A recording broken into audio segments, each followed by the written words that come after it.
accident, one thing leads to another. Your injury leads to treatment. Treatment leads to hospital bills. Bills lead to debt. Debt leads to stress. The advocates can help relieve that stress. Having an advocate attorney on your side leads to faster resolutions, fair outcomes, and a peaceful recovery for you. You deserve an advocate. This is The Monty Show, the truth in sports talk streaming. When you want unbiased opinions about your favorite team without the spin, all you have to do is find The Monty Show, streaming live and available 24 hours a day, 7 days a week on YouTube. And now, here's Monty. Well, hello, my friends. Happy Friday on The Monty Show, presented by The Advocates at theadvocates.com. The best injury attorneys in the business. Remember, bro, is this the last? No, 2 more shopping weekends. I need to go back to bed. 2 more shopping weekends. A week from today, Jake will be 47 years old. His birthday is next Thursday, the 18th.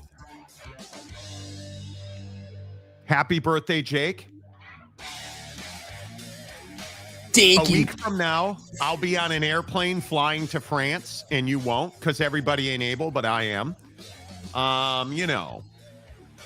Dude, it's coming. And the advocates remind you, this is a busy time of year. The roads are crazy. The airports are crazy. The mall's crazy. Walmart, Target, all the places you should never shop, they're all crazy. Slow down. Focus. Take the distractions away. When you're driving, put down the phone. Put down the distractions. Pay attention to the road. And if the worst happens, be ready to get to the best. The Advocates at theadvocates.com. The best injury attorneys in the business. 24/7, 365. It does not matter what time of day or night. The advocates are ready to serve you. You can talk to a real live attorney 24/7. Not a chatbot, not AI, a real live injury attorney who's ready to fight for you. Hand the claims process to the advocates because they fought the insurance companies and they've won their fights with the insurance companies who, trust me when I tell you, are not on your side. Get to theadvocates.com where you never reach into your pocket. No, friends. You don't pay the advocates unless and until they win your case at theadvocates.com. Good Friday to you, Jake. As always, good to see you back in front of the poorly constructed shoe wall. Yes. A huge story breaking this afternoon, one we've talked about at length on this show. Utah football coach Kyle Whittingham is stepping down as the head football coach at the University of Utah after the Las Vegas Bowl. Jake, I don't think this is accidental language after talking to sources close to that situation for the last several weeks. Kyle Whittingham is certainly not retiring. What do you make of the stepping down versus retiring? Yeah, I mean, I think it's probably for Kyle Whittingham, just kind of knowing him after watching him over the years a little bit. Like I would guess that this is simply a message being sent that he wants to win a championship in college football and just hasn't had that opportunity yet. And I think that's always been the question. What is Witt's feelings around it? I mean, retiring as a football coach before you've won a national championship for a guy like him didn't really math. It didn't really make a lot of sense. And so I think a lot of people just assumed it would be a retirement.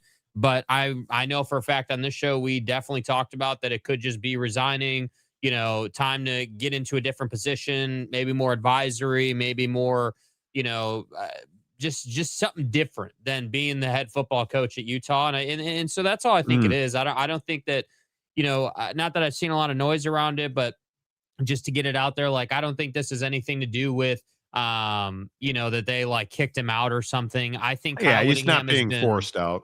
Yeah, I think Kyle Whittingham has been working towards this. I think that they've worked together, him and the brass there, Mark Harlan, Taylor Randall, certainly Morgan Scalley have been, they're all on the same page. So I just think that Kyle Whittingham needs something fresh and needs a new opportunity. And obviously Utah football as a brand and as a program needs, I think, probably a new voice, somebody who's younger and a little bit more in tune. And so I think it's a win for both.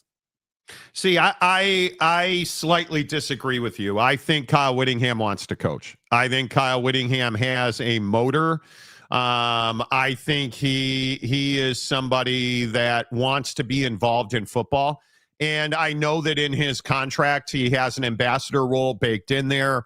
I could absolutely see Kyle Whittingham being a mentor and advisor to his football team, to Morgan Scalley, who's been a longtime lieutenant of Kyle Whittingham's. Do I think Kyle Whittingham's going to go coach BYU? Or I don't. I think Kyle Whittingham is a Utah man through and through. I think Kyle Whittingham wants to coach. I think he wants to work with football players. I could absolutely. I don't know Kyle Whittingham, having covered him, having watched him working with these young men. I could absolutely see Kyle Whittingham go across the street to East High School and help out and talk to their kids and be around the high school environment, the high school football pipeline that is the state of Utah. I could absolutely see that. I do not see Kyle Whittingham, unless I am completely misplaced. I do not see Kyle Whittingham going to another university to be their head coach. I don't see it. I think what Kyle Whittingham wants to do is avoid the idea that he's getting on his Harley and you're never going to see him again. Mm-hmm. I think Kyle Whittingham has a lot to give to the game of football. I think Kyle Whittingham has earned the right to say, yeah, I'm done working now, which he's not doing here. And I think he wants to continue to let that fire in his heart and soul burn. And I think football is exactly the kindling he uses to burn that fire. And I think he will continue to be around the game. But is he being forced out? No. And I saw a bunch of people on the old X machine and social media today saying he's being forced out. He's not being forced out. I really don't see that happening at all. And I think the easy part here is Morgan Scalley. Morgan Scalley is a controversial figure. Obviously, he is a guy that I think a lot of people wondered about. I have no question about his integrity. I have no question about Morgan Scalley's ability to coach a football team. This is a drastic and dynamic change, though. Make no mistake about this. When you lose a voice like Kyle Whittingham in your program every single day, and that corner office is occupied by somebody other than Kyle Whittingham, it's a dramatic change. He is a powerful source.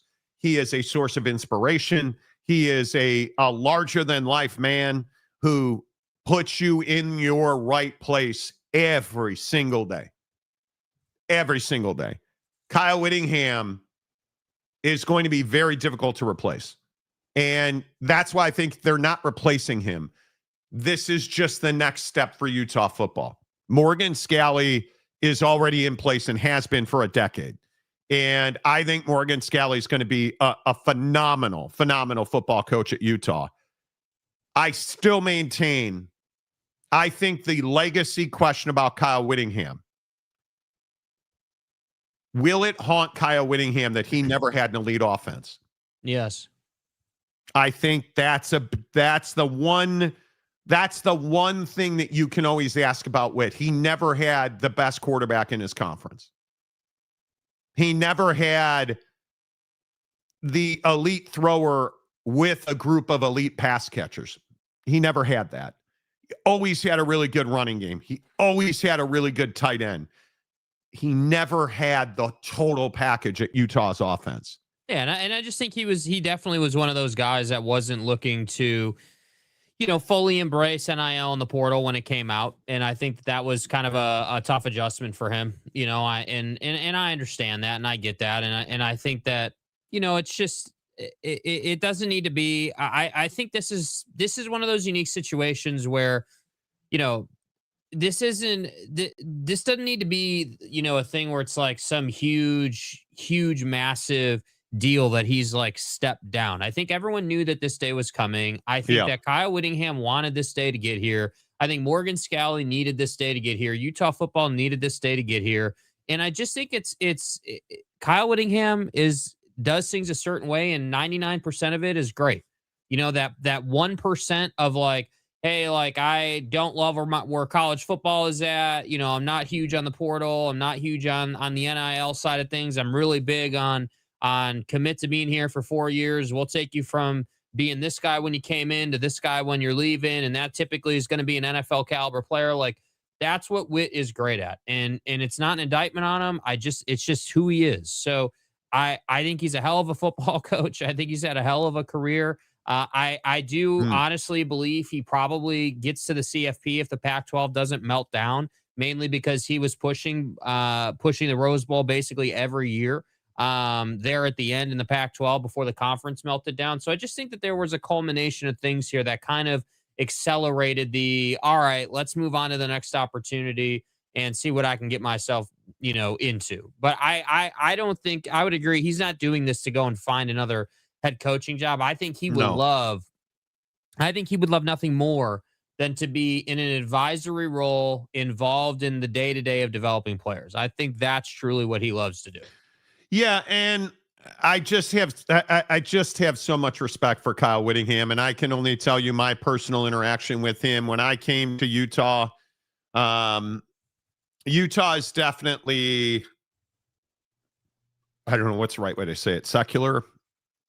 It is definitely, when you're an outsider, you're an outsider. Kyle Whittingham never treated me like that. Kyle Whittingham treated me very well from the first moment I ever met him. He has never said no to me coming on our show. Kyle Whittingham is somebody that I had the great opportunity to talk a lot of football with. And, the time that I spent around Kyle Whittingham was nothing short of fantastic. And I say the same thing about Kalani Sitake because they're Kyle Whittingham mentored Kalani Sitake. They basically built one of the best defensive systems in the country together. And when Kalani left Utah, Morgan slid into Kalani's spot, right? So this, to me, is a day to celebrate. The day after the Las Vegas Bowl, we can talk about moving on and what it's going to take and what needs to happen and totally get all that. But right now, I think it's time to understand how important Kyle Whittingham has been to not only Utah football, not only the state of Utah, the Pac-12. And I truly think that Kyle Whittingham has been underappreciated his entire career just because he coaches at Utah. Yep. And I think if Kyle Whittingham had been at BYU, I think if Kyle Whittingham had been at USC, UCLA, any other major program in the Pac-12, Kyle Whittingham would unquestionably be one of the great legends of college football and would be a household name. And I think that might be his legacy. I think he is happily understated. Happily understated. Yeah, I would agree. I think it's just a very interesting time. I also think it's important to point out Kyle Whittingham leaving the Utah football head coaching post at this point represents a very dangerous time for the Big 12 because you are now losing an old guard, if you will, of football coaches. Mike Gundy, Kyle Whittingham, Matt Campbell, obviously, not Dave Aranda. But you're looking at major changes. Chris Kleiman at K-State, obviously. You're looking at major changes in this conference. And I think that's going to become the narrative about the Big 12. My opinion is the Big 12 is going to become a feeding ground for the Power 2 conferences. I think when you look at the Big 10 and the SEC, it is no coincidence that Kalani, Kenny Dillingham with Michigan, who we're going to talk about in a minute, I think that's the way that this conference is going to live its life. Because, and I want to pile on this, but the fact that you're not willing to sell out and do everything it takes to win games, you're going to twist in the wind as a conference in totality. But when you look at the elite programs in the Big 12, BYU, Utah, certainly Texas Tech, Arizona State, you look at the programs that are doing more with more, what do they all have in common? They have money. They recruit. They pay their talent. And you never see, and Jake, maybe this is where you wanting to talk Kenny Dillingham the other day. Mm-hmm. This is, you want to know why the top of this conference is so successful? You look no further than Kenny Dillingham the other day. And I don't know if we still have that sound, but Kenny Dillingham the other day talking about how, if somebody wants to get in the portal, and unfortunately we don't. I don't know what happened to that bite, but Kenny Dillingham basically said if somebody wants to get in the portal, absolutely they can still play in our bowl game. Absolutely they can still be around the ball club. As long as they're not going to be negative about it, or absolutely they can be part of our team. Because we're a family, we're a team. Which is chapter and verse out of the Kyle Whittingham playbook. Mm-hmm. You look at the Kalani Sitake era at BYU. It is known for, hey, we are family. We take care of our guys. And I think you listen to this bite from Kenny Dillingham. It's the exact same thing. If somebody wants to enter the portal and be a part of our team, they have 100% the ability to be a part of this team. This is the 2025 team.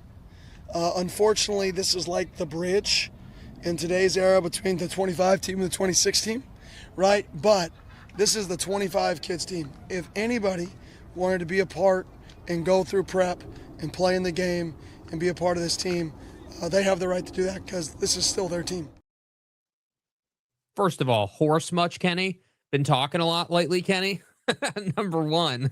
The guy's a stud. Yeah, dude. I mean, I think that he's exactly right. I think that I mean, this is the age-old adage in life. I mean, I do believe that the portal NIL thing in college football, it's a vibe energy conversation, meaning that if your head coach is somebody who, wants to kind of hold players down and wants to kind of restrict their movement and their access and wants to kind of be heavy-handed with it, you're probably not going to be really good in the portal, and you're not going to be good with NIL as a result of it. Yeah. But I think, the younger head coaches understand the game. And this is not unique to college football, man. This is a life thing. You guys all know it, man. The younger generations come in and there's these new things that they're creating, quite honestly, because this was not a thing for Kyle Whittingham's generation of college football coach. This is definitely a Kenny Dillingham generation football coach thing.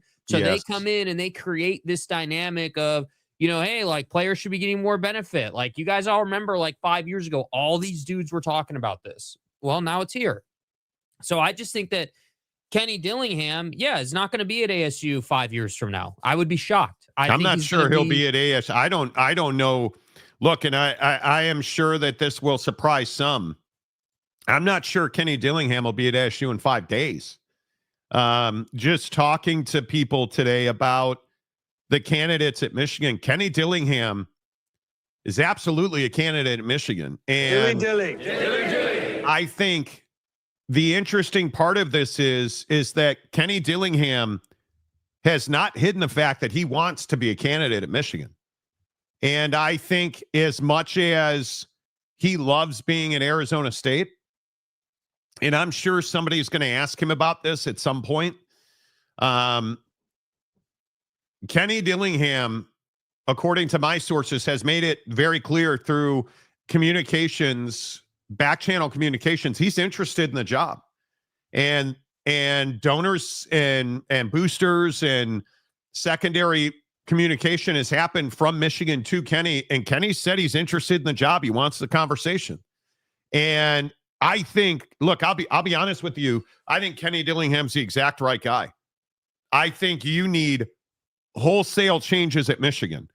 And I understand that people want to get out and say, oh, Kalen DeBoer. I have got multiple sources telling me straight away Kalen DeBoer has shown zero want to, desire, interest in this job. And you hear all of these people, and I want to be measured in my words, but point blank, anybody telling you that Alabama wants to fire Kalen DeBoer does not know what they're talking about. They just don't. Kalen DeBoer is not only well thought of, they're trying to extend him at Alabama because he's done that good of a job in stepping in for Nick Saban. Nobody on the Alabama side, and from what I understand, nobody on Kalen DeBoer's side is trying to end that relationship.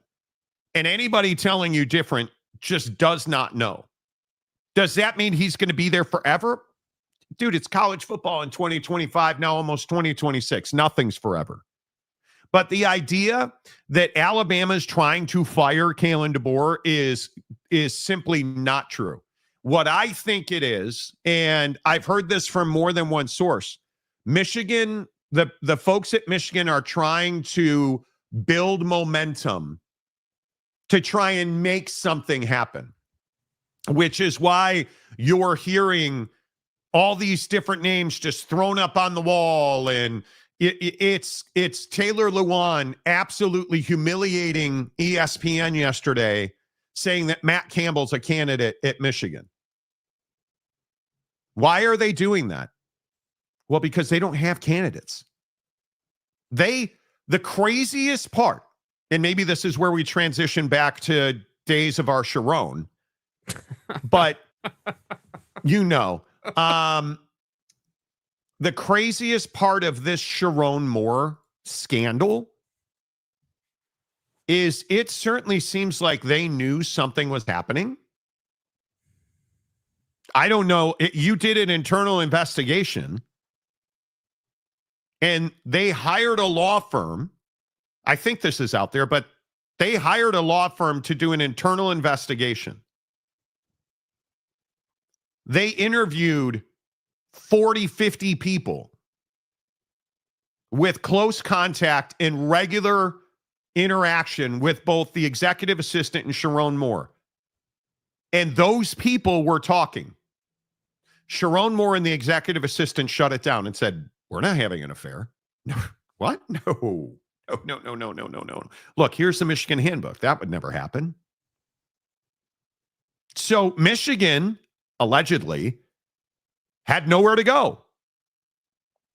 And then the story that now is being widely reported, which we didn't have this piece last night, so we were stuck at, well, they did an internal investigation according to what we've heard, and we just don't know how this all happened. Well, it turns out Sharon Moore and the executive assistant allegedly had some kind of fight and falling out. The relationship ended. We're hearing the executive assistant broke up with Sharon Moore on Monday. And Sharon Moore allegedly spiraled out of control. And we got to Wednesday when he got fired. And here's where the timeline's a little foggy, but it sounds like this woman got scared because Sharon had been aggressively communicating with her, like chasing her, saying, "Hey, we're not done. Hey," whatever that communication was, allegedly, Sharon was saying, "Hey, we're not done." She then went to Michigan administration. She went to HR at Michigan, the University of Michigan, and said, "Hey, I want to talk about this Sharon Moore situation. Here are the receipts." And she turned over everything. And that was allegedly on Wednesday morning. He got fired Wednesday afternoon, and he immediately left the university and went to her apartment, where it is now alleged he broke into her apartment. And this is where I say, I don't want jokes in the comment section, and I am being serious. This is not funny. Sharon Moore allegedly broke into this woman's apartment and went into the kitchen and got butter knives and food shears, scissors. You know, you got a knife block and there's scissors in it for food, and threatened himself. And it's an important delineation because in court today, And I'm going to play you some tape here that I'm warning you is difficult. If you haven't seen it, it is difficult. But the important delineation is in court today, the prosecutors admitted Sharon Moore never threatened the woman. He allegedly said, I'm going to do myself because you ruined my life. And you're going to watch. And you are going to watch. And I have zero empathy for what Sharon Moore did. I don't understand it. I don't understand it. But his family, how are you his wife and his kids? Can you imagine going to school if you're his kids? Can you imagine going to the grocery store if you're Mrs. Sharon Moore? This is brutal. And then you hear the charges and you hear what was said in court today. As we all now know, defendant was at some point on Wednesday afternoon fired from his employment. He then, at some point soon thereafter, came to her apartment in the address that is alleged in the complaint, barged his way into that apartment, immediately then proceeded to a kitchen drawer, grabbed several butter knives and a pair of kitchen scissors, and began to threaten his own life. I'm going to kill myself. I'm going to make you watch. My blood is on your hands. You ruined my life. And a series of very, very threatening, intimidating, terrifying, quite frankly, statements and behaviors there in that apartment. It was only then, Your Honor, when the victim, she called her attorney and then at some point indicated she was going to call the police, and then he left. And so, Your Honor, while I understand that there isn't evidence to suggest that he directly threatened the victim with any of those implements that I've indicated, the totality of the behavior is highly threatening and highly intimidating. She was terrorized, Your Honor. And in light of the totality of all of those circumstances, we consider a risk to public safety, a risk to this victim. And it's for those reasons that we are asking for those specific conditions. I'm more than happy to answer any other questions that. I mean, bro, It's deep. this is so dangerous. He is out on bail. I believe he posted, what was it, 25,000? Yeah, 25,000. He is wearing a GPS device. He is not allowed to leave the state of Michigan without permission, and he must continue mental health counseling. And obviously no contact. And there is a restraining order, and he has to have no contact, physical or digital. This is gnarly. This is not funny. This is a guy falling apart. And the Michigan football conversation, did you guys see? That's Sharon Moore sitting you guys, that's Sharon Moore, the head football coach, sitting. What? How did we get here? And I say, this is brutal, man. Yeah, the how did we get here question, I think, in all honesty, doesn't have anything to do with Sharon Moore in terms of how it all started. I think that this goes all the way back. This goes all the way back to the decision to hire Jim Harbaugh, in my opinion. I mean, I just think there's no way to unwind that watch. There's no way to, there's just no way. There's no way to get around that, man. And what do you mean by that? What do you mean? Well, you hired Jim Harbaugh. Jim Harbaugh was really struggling to win the Big Ten, win football games, beat Ohio State. Totally agree. Do all the things that he would want to do as Michigan's head football 100%. Coach. So once he kind of accepted the fact, at least it feels this way to me, once he accepted the fact that he couldn't win or was struggling to win and needed to kind of, shift the tides, he began the sign stealing operation, which then led to the meltdown over the sign stealing operation, which also led to the meltdown around the recruiting violations before that, obviously. And then he gets fired. Sharon's caught in the middle. Sharon is then the fall guy. Sharon then gets credit for stepping in and winning games while Jim is suspended, air quotes, suspended. Then Jim is officially terminated and Sharon is hired as the full-time guy. Yeah. And then all of this happens at some point. At some point, he made the decision to have this affair with this woman. And he made choices. And what's difficult about This guy, Jake, Sharon Moore allegedly door dashed a Plan B pill. Yeah. He's not smart. I'm sorry, you're not smart. That's not smart. I bring that up because we're all men, right? We're all men here. We have to be better than this. We have to. He's married with 3 kids. And this woman, you know what my biggest fear is? What always happens when scandals like this break, where a man was unfaithful and had this type of situation? Was it isolated with Harvey Weinstein? Was it isolated with the Bill rumors Clinton? are burning about how many people he was involved with. And again, I haven't seen that. I haven't seen it, but I'm not. That's where I'm going. Like, there's more than just the executive assistant. Unconfirmed, because I want to be very careful about what we're saying and not saying.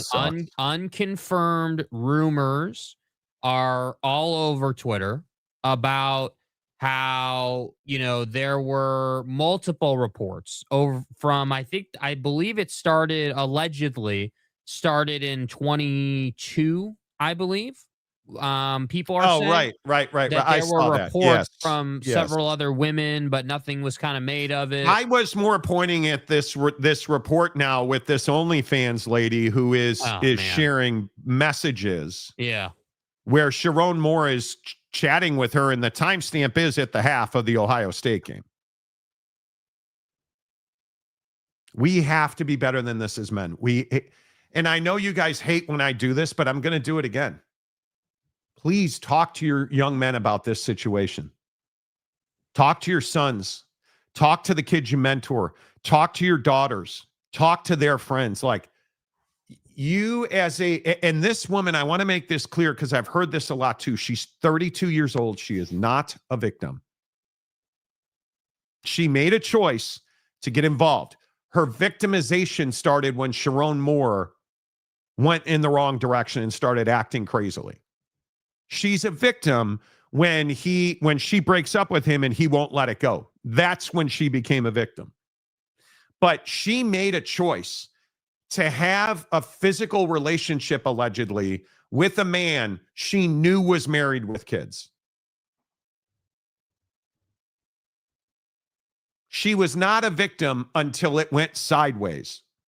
She is an adult who made a decision to have a sexual relationship, allegedly, with a married man of 3 kids. And I would also, to that point, inject the timeline conversation, because the reporting says that she had obviously initially denied it, as you had said, but then Wednesday morning is allegedly when she decided to share. That's right. Like, come forth. And so when she came forward, and there is some varying reporting in this, but the people that we know are telling us that when she came forward, she had text messages, she had pictures of gifts, pictures of things he had given to her, places they had been.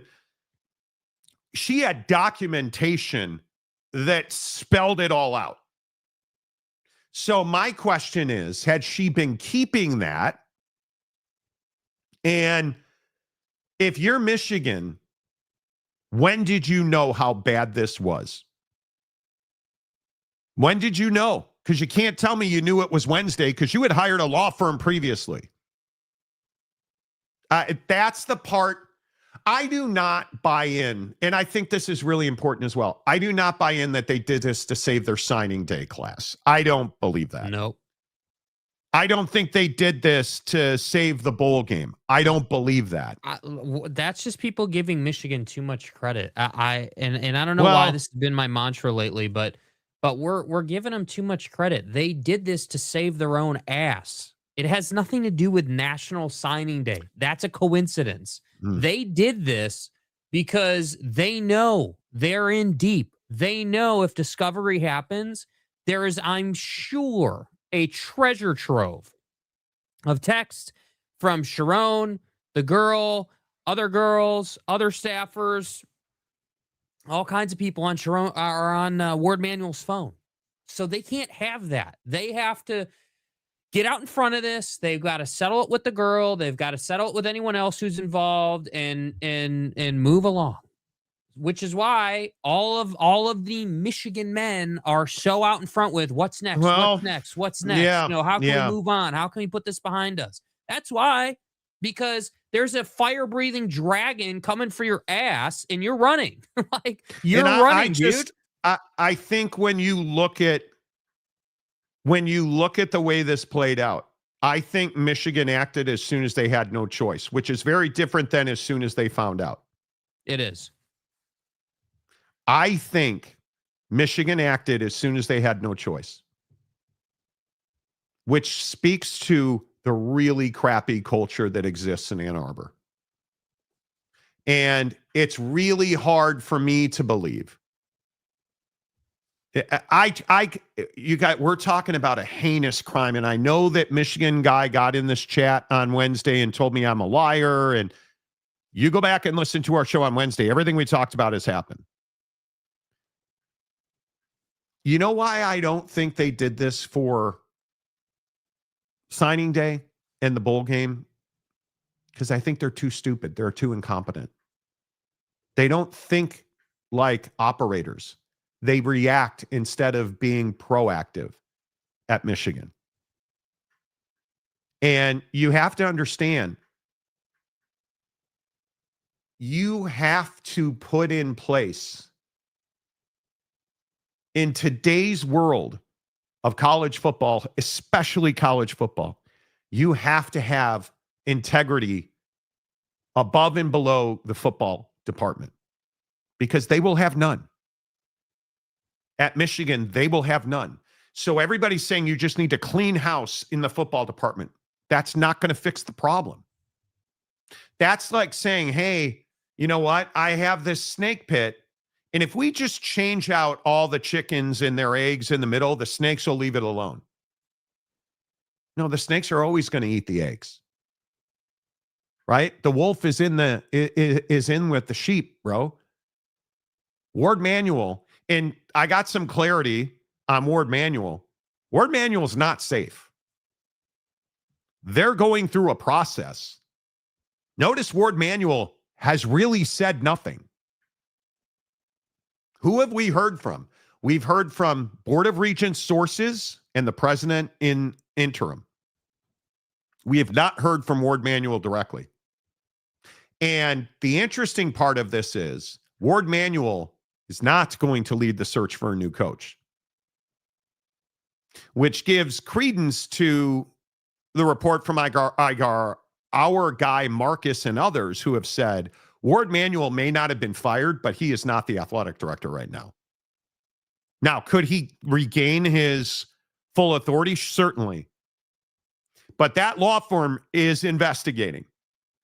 And you can't tell me that your head football coach, a guy you handpicked, you cannot tell me that that guy acts like this guy acted in Sharon Moore, and his athletic director, who he was very close with, had no idea. Because if he had just a smidge of an idea, Ward Manuel's out. And my firm opinion is Ward Manuel's out. He's out. He should and it's just not, I am telling you, you are not going to let this dude be the guy that leads your search for a head coach. Because, again, we have talked to now multitude of people who say if they don't make changes at the top of that athletic department, Ward Manuel, that job right now is considered toxic. And there is a really small group of folks who would be willing to have that conversation. And I think that is interesting. And furthermore, Marcus went out of his way for us. And again, if you guys are new to the show or Marcus is a guy who works. He's a major network TV executive who happens to watch this show. His name is not Marcus, by the way. That's just the moniker we give, if you haven't figured that out. Because sleuths have tried to figure out his name is not Marcus. But Marcus has gone out of his way to help us because he watches the show. He's given us information. He went out of his way to get his hands on Jesse Minter's show cause order. There is no end date on Jesse Minter's show cause order. It is for 1 year. And if you do the math on it, that 1 year is probably the springtime, but he will have to go before a review committee to get reinstated and certified again. Because you have to be certified you have to essentially hold a certification with the NCAA and to be a football coach at the college level. And Marcus made a really good point that I wasn't aware of. You guys realize he isn't on a show cause order because of Connor Stallions. Minter is on a show cause order for recruiting violations where he was texting recruits outside of the approved window. So Jesse Minter is not going to be the next head coach at Michigan. And I know that's going to come as a great surprise to many Michigan fans who were all over my TikTok saying, Jesse Minter's a guy. I also think very, very pointedly that no Jim Harbaugh disciple will be the next head coach at Michigan. I think they are moving on from that. And I think they're moving on from that to insulate themselves from more lawsuits. Because I think you have to. That's their biggest thing. And I think that there is no question that Jesse Minter would have been a comfortable hire for Ward Manuel. And we were even told he reached out to Jesse Minter to gauge. And I think that's part of the reason that they've pretty much made it known that he's not going to be the one running that search. So, yeah, as far as separate themselves, bro, they have to find a way. And that's why that statement yesterday that they sent out to the student body and everything, like their behavior clearly sends the message they're reacting and not being proactive. And I think that it's only a matter of time before this catches up to you. It's only a matter of time before someone, because the thing that everyone forgets is that in order to have a settlement, both sides got to be willing to settle, right? Like that's what people forget. So like, I'm assuming, again, just assuming that the staffer, the girl involved in the Sharon thing is going to be willing to settle. I would guess. Because TMZ just put out a thing that says she's still on staff at Michigan. She is still being paid by Michigan.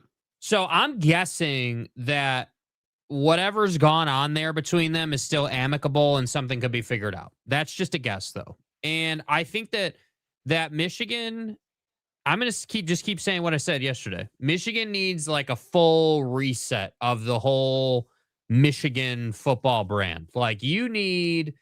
And Dillingham can provide that for you, but whoever it winds up being, you just need like a full, like, hey, we are going in a 180 degree, different direction. Like we're not doing it the way we were doing it. And that's, don't take our word for it. Look at the things that we've done. Look at the people who are now running the program. Look at, just look at where things are at, and that's what I think. If you're Michigan, that's what you should be trying to do. A national championship should be the last thing on your mind. Building a program that can run cleanly and without scandal is probably the thing that should be top of mind. Yeah, I am, and I am consistently amazed. And I guess I really shouldn't be, but I am consistently amazed that Michigan's in this situation. I just cannot believe it. I cannot believe it. They make choices. It's cause and effect. It's choices and consequences. It's as simple as these are grown ass people making really bad decisions. And again, the decision to look the other way is still a decision. And I do feel like there are people that the public is not familiar with that were privy to this information that looked the other way. Because if there weren't, this wouldn't have happened. If someone had knowledge of this relationship and didn't look the other way, it would have been reported and it would have been taken care of. But again, and this needs to be said as well, because I don't feel like anyone's talking about this. We're talking about the football program, bro. We're not talking about badminton or chess club or rowing. We're talking about Michigan football. So inherently, people aren't going to get in the way of that. Like if you're a staffer at Michigan, like I see everyone in the comments section being like, well, you guys are blaming the girl and the staffer, and how could you blame her? Well, I can blame her. Who's blaming her? No. I'm not blaming her for Sharon. What I'm saying is, hey, oh my God, she's 32 years old, and we all make decisions. It was all fine and dandy to do this with Sharon before everything went sideways, and I just maintain, as soon as it was like, hey, married husband with 3 kids is approaching you, husband with 3 kids wants to have sex with you. Yeah, probably should have ran the other direction, or no. dude. Yeah. Yes or no. Anybody telling you that we're blaming this woman, and I don't even know who's saying that, but how stupid are you? I just, that is one of the stupidest things I have ever heard. Nobody is blaming her, but at what point do we have personal accountability for the choices we make? Yeah. She's not 20. She's not a grad assistant. She's not a student. She's not a minor. She's 32 years old. She was his executive assistant. He tripled her pay. She's an adult. She made a decision to engage in an affair with a married man with 3 kids. You have to have some accountability for that. And I don't care who you wind up being. It does not matter to me. It's not okay to have an affair on any level.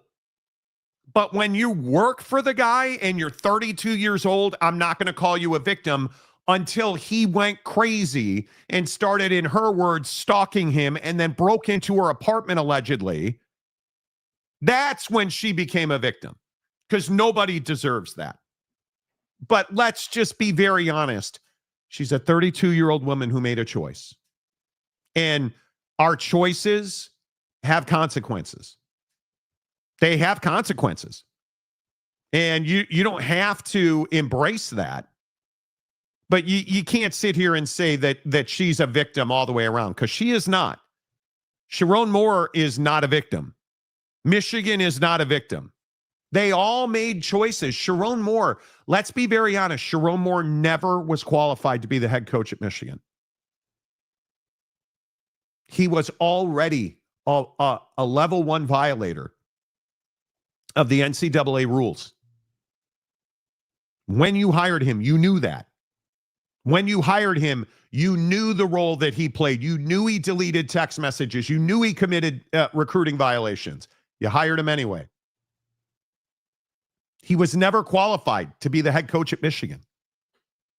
And we're now supposed to believe that Michigan is just somehow a victim. No, they're not. Stop. The Belligary for $5. His show cause ends in 3 days. No, I've actually seen it. His show cause does not end in 3 days. His show cause has a minimum date on it that is nowhere near 3 days from now. I've seen it with my own 2 eyes. Jesse Minter. He is in no way, shape, or form allowed to be unless they wait until June or July to hire a head football coach at Michigan. Jesse Minter can't be that guy. Because he, not only does he have a show cause, he has to go and get approval to work in college football again. I've seen it with my own 2 eyes. No, it does not end in 3 days. It does not. I'm assuming you're a Michigan man. You guys realize this could also be a Title IX violation. What would that be, 3 or 4 for the university? Clean house from the president down. Well, they already, Santano's out. They don't have a president. They have a guy that's an interim, right? You're filling in for somebody. It's a Jake. That's a drop. If you could play that drop, the filling in for somebody drop. Thanks. Filling in for somebody. Thank you. Out of here. Thanks, Jake. Yeah, like you have an interim president. Santano was a disaster. And you have Ward Manuel, who we're told is under investigation. Like, it's not a question. You're exactly right. You can look at both the ESPN article on candidates. It does not expire. Dude, I've seen it with my own 2 eyes. You can keep paying me $5. I looked at Jesse Minter's show cause order this morning. I looked at it this morning. It does not end on now December 15th. No, it does not. Hold on. Let me just check here. What is bro? $10 deep now? Let's see. Yeah, $10 deep. Hey, what can you pay us another $5 to tell us when the show cause order ends? Please. I would really appreciate that. You know, as someone who does the show every day, I would really appreciate that. Thank you. And I know this is your first time here, and I appreciate you. And I don't know how to say your name, the Beleaguer. I'm assuming you're a Michigan fan. I have no stake in whether Michigan sucks or not. I have. We keeping a buck right now. We ass. You have no. Okay, but I'm happy to play the game. What am I lying about, bro? See, the difference with guys like you, and I'm assuming maybe you're Ferris, another Ferris burner account. I don't know, but I'm assuming you're probably here and you're new. I'm going to give you the benefit of the doubt that you're not Ferris. Who the fuck are you? I have no stake in the game at Michigan. I don't care if they win. I don't care if they lose. We're just going to give you the facts as they exist. And I can tell you, first of all, I would just ask you if you're, this is not his first day here. Okay. Then if you've been here before, you know we've pretty much gotten all of it right on Michigan. Has it occurred to you? Have you asked yourself why we know things? Do you think we're just like looking and pulling birdies out of the sky? And we actually have people. We talk to people. And I can tell you, one, again, for the 9th time, I looked at his show cause today. At the earliest, it looks like it's early May. And then he'd have to schedule an appearance before the Committee on Infractions and be recertified to be a coach at the college level. That is not a short process. No, ESPN is not confirmed it's December 15th. So I'm just telling you, it is. Michigan fans, you do you. You do you. I know we've been wrong about so many things the last 10 days that, you know, it's understandable, why you would be, fighting us so hard over something that's so irrelevant because dude's never going to get the job. Like, that's my question to you, bro. You're trying to die on this hill right now. Jesse Minter's not getting anything. Jesse Minter is not leaving the NFL. Jesse Minter is not going to stop working for Jim Harbaugh. Jesse Minter is not going anywhere. So, again, if you think we're wrong, okay, cool. Knock yourself out. And again, I would invite you, please keep paying us and keep commenting to tell us how dumb we are, as that helps us and lines our pockets so we can do a better show. And again, now, I just dude, it's fine. Really, it's fine. And I'm gonna do something here that I don't normally do. I'm gonna feed the monkey. Here is the document that was texted to me today. And if I'm making stuff up, do you think I just have this sitting on my computer? What does that look like to you? Former Michigan football assistant coach violated recruiting rules. And I would encourage you to note the agreed upon violation involved multiple impermissible early recruiting communications with a prospect prior to June 15th of his sophomore year in high school. Right? So there is the letter. So if the violation, and if you go back, and I'll even, again, I'm going to do this for you. Here, let me Google search and I'm going to guess you can find this letter on the internet. Date of Jesse Minter's show cause notice. And I shit you not. How should I want to be gentle. Athletic department executive at a major university is saying, do not back down from this. Jesse Minter was given a 1-year show cause notice dated April 1st, 2025. And I'll paraphrase what he's saying. Not sure how they teach the students at Michigan to count.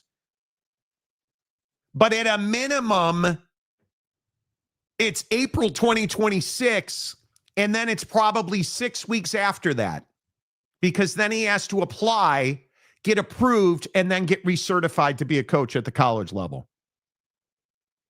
Let me add one more piece here. Good Christ. And of course we have, okay, here, hold on. We have so many pictures in here right now. Hang on. Here we go. Now, I know that we don't know anything, right? Here's Google telling you his 1-year show cause order is in April. All you had to do was Google it. Like, you're an idiot, dude. Like, now you've put me in a position where I have to roast your ass. You are uninformed. You don't know what you're talking about. Keep paying us to say dumbass things. Oh, my God. Have a nice day, dude. And you paid me $10 to be proven completely you're just so uneducated. Oh, my God. It's incredible. And again, I appreciate the $10. And Marcus says, does Michigan not teach kids at their university what the Google machine is? Like,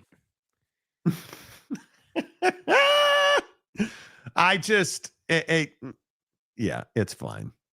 It is what it is. It is amazing to me. Yeah. Pixar mom. Look at that. A member for 10 months. Hello, Dana. Good to see you.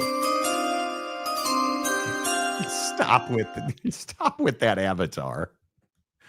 What are you doing? Good to see you, Dana. Appreciate you. You think the government moves slow. Try working in higher ed. Even if it ended tomorrow, it could be June before they even take a look at it. Yeah, go look at the process. I would also point out that it is expected Jesse Minter is going to interview for head coaching jobs in the NFL this cycle, this offseason. So I'm just, you guys, I understand Michigan fans. There are, again, if you go read the comment section on my TikTok, you'll see it. It is wild to me that information that is widely available. And again, if we were wrong all the time, okay, I could totally get that. Right. But you even look at the situation with Ward Manuel yesterday, where Marcus was telling us, hey, we're hearing that he was terminated. And then he wasn't terminated. We even said straight up, hey, that's our source. Here's the guy saying that that's not true. What is our dog in the fight, Michigan fan? And this is what I continue to tell you. Never was Connor Stalions a lone wolf. Never was Jim Harbaugh giving cheeseburgers to hungry kids. Never was, like when we had the story first that the FBI was on campus and it was not related to football. I think we are the ones who told you that. And hold on. Maybe I have this wrong. This just came to my mind. Do I have this wrong that an NCAA show cause order kicks in when you try to get hired. So he would have to leave his position in the NFL. The appeals process kicks in. So the show cause, essentially how a show cause order works is it's a stagnant period. There is no variable in it.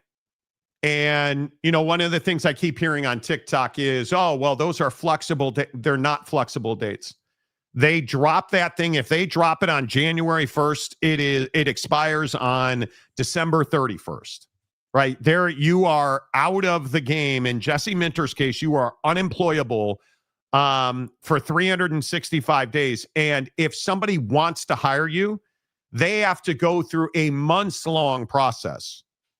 And that's why it's quite literally called a show cause order. You have to show cause as to why Jesse Minter is the only guy that you can hire for that job. You have to, it is the only way that he would be able to get hired.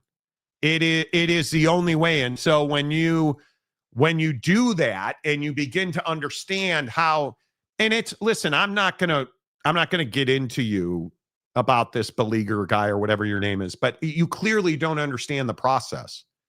There is no such thing as, and somebody's saying you're saying Yahoo Sports right here, 2 days ago. 2 days ago. You don't believe us? Here's Yahoo Sports. 2 days ago on Minter. There is one major impediment to the hiring of Minter, and that is the show cause penalty he received for the recruiting violations. The 1-year show cause penalty was enacted in the spring of 25, meaning that Michigan would either need to show a reason to hire Minter or wait for the penalty to expire in the spring of 26. Yeah, because they are not, bro, relax. I don't care what the ESPN article says. I've seen the show cause order, dude. Like, I've seen it. It doesn't matter what the ESPN are. If anybody is telling you his show cause order ends December 15th, they are wrong. Yeah. I showed you the cover page of it. I would show you the rest of it, but it's got a stamp from a library that I'm not going to expose who gave it to me. Like, I literally have the 3rd, 4th, and 5th page where everybody signed it, and it is rock solid, dude. The only extension, the only variable in those there's no such thing as backdated. There is no such thing. This is, you got to get off the Michigan message boards. There's no such thing as backdating a show cause order. It has a start date, and in heinous situations like this, where he did what he did, it has a date that isn't a hard date to end. It's a hard date to move forward into becoming a coach again. There is the term backdate does not exist when it comes to show cause. I'm just telling you that. Do what you want to do. I'm not going to read any more of your comments. You're not a member here, and you are clearly just a troll. So, Hero 75, Monty, don't you know Michigan fans live in their own world with their own facts? Like, I'm trying to help Michigan fan understand these things are black and white. There is no when you roll up with it's backdated, it tells me that you just have no idea what you're doing. You have nowhere to go. Because that is not a thing. That does not exist. I know. You could say, okay, great. I understand. All right, cool. Yeah. It's not that hard. It's not I'm telling, my phone has like 5 guys who are watching the show right now who work in college athletics saying that backdating. Of course, it locks right when I go to read it. Backdating LOL. Who is this guy? A troll. A troll. Google AI search providing wrong date. He's not making that up. Okay. Do it. Right, but here's the thing, Mike. I get it, Mike. I looked for myself. Here's the problem. We're providing you with the correct information, and we have been consistently right for how long? Yeah. With all due respect to these guys. I hope I'm wrong. If they hire Jesse Minter, it tells you that they have not changed at all, and I don't even think he's getting the job. I think it's one of the main reasons Ward Manuel will not be allowed to oversee that search. They will not They will not, in my opinion, from what I've heard, hire somebody that has a connection to Jim Harbaugh. And Jesse Minter, in my opinion, is going to get a head coaching job in the NFL. Monkey laughing at troll guy. TCU Monkey is now an account name. Wow. James is a legend. Gooby, is Witt retired or just done at Utah? Seeing some reports that he isn't done coaching. Any idea of what that means? Yeah, we talked about it earlier. He is not done coaching. I do not believe that he's going to go to BYU and be. It's not going to happen. I think he will consult. That's what I think. But, South Tip Buckeye. Michigan fan love telling everyone else how much smarter they are as well. Yeah, it's crazy. Mike Smith. Not saying I doubt your word, Monty Show. Point is, the guy would believe Google search and ESPN over YouTube. ESPN probably used the same info. No, I agree with you. And I think it is very interesting. Listen, here's let me just get to the point on this. Mike, you're not wrong. Sure. Who are we? Right? But at the same time, like, this dude's been here before, and I know he's been here before because we've gotten in arguments with him before. So, bro, we've been right and consistently right. And I'm not saying that makes us better than anyone, but when we're putting the cover page of the document on the screen, I think you can rest assured that we're pretty educated on the situation. Like, it just is what it is. Man, it's crazy. I'm reading the show cause order. Do you guys understand that Jim Harbaugh? Because the document that I have in my text is the entirety of the show cause order. Jim Harbaugh has a 10-year show cause order that does not start until 2028. Because he has a previous 4-year show cause, which is wild to me. And don't forget, Sharon Moore had a 2-year show cause, right? Like, it's incredible to me just going through this document. Yeah, Minter is not going to be eligible to coach again until May 1st, it looks like, at the earliest. Because there is no such thing as backdated. That doesn't, like, if you've ever read a show cause notice, you know that. And again, all of this is a moot point anyway. Okay, great. You want to knock yourself out and believe we're wrong? Cool, great. You're the best. You know everything. We're dumb and you're smart. It doesn't matter. Even, you sound annoyed. It doesn't even annoy me. It does annoy me because the reality is that this dude's never going to be a coach in college football. He's never going to be a head coach in college football. Nobody would ever give him that opportunity after what went down. And there's a reason he's in the NFL with Jim Harbaugh. So I just don't even think it would be a good hire. It's not a smart hire from a football standpoint, in my opinion. The guy hasn't proven to be a quality head coach. That's not his role in life. So I'm just sitting here saying, like, you've now spent, because he's now got another paid comment, you've now spent $20 on us, or paying? $25, whatever it is, to tell us we're wrong. So, hey, keep paying us, please. Yahoo updated with an article one day ago, title 5 coaches, and it does not.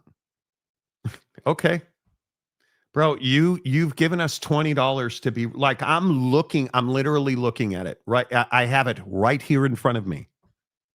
The actual show cause notice. I have it right here in front of me. And you can go and read it. Like, it is not difficult to find. I don't even give a shit about this. You guys, Michigan fan, you guys just get so red ass about the littlest thing that you think you're being victimized on. Knock yourself out, bud. Knock yourself out. What do you want to what do you want to do for lunch, bro? What do you think?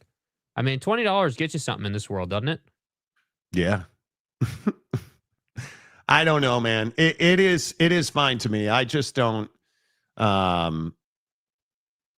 I'll be interested to see how it all plays out. But hey, I think it is going to be. I think it is. It doesn't matter. Minter's not getting that job. Hire Kenny Dillingham. Don't give Minter life. Yeah, Let him rot in the NFL. They're not going to hire him. Bro, could have spent that money making Sharon more jokes like me. Still waiting for you to read my Shannon dude, Sharp we're not comment. reading your Shannon Sharp material, dude. Bro. No, bro. Shannon Sharp spent 7 minutes on a diatribe about this. You came into our comments section to make a Shannon Sharp joke. No chance, Chewy. Sorry, dude. And listen, you're one of the best commenters we have. I can't do that to this show. Not happening.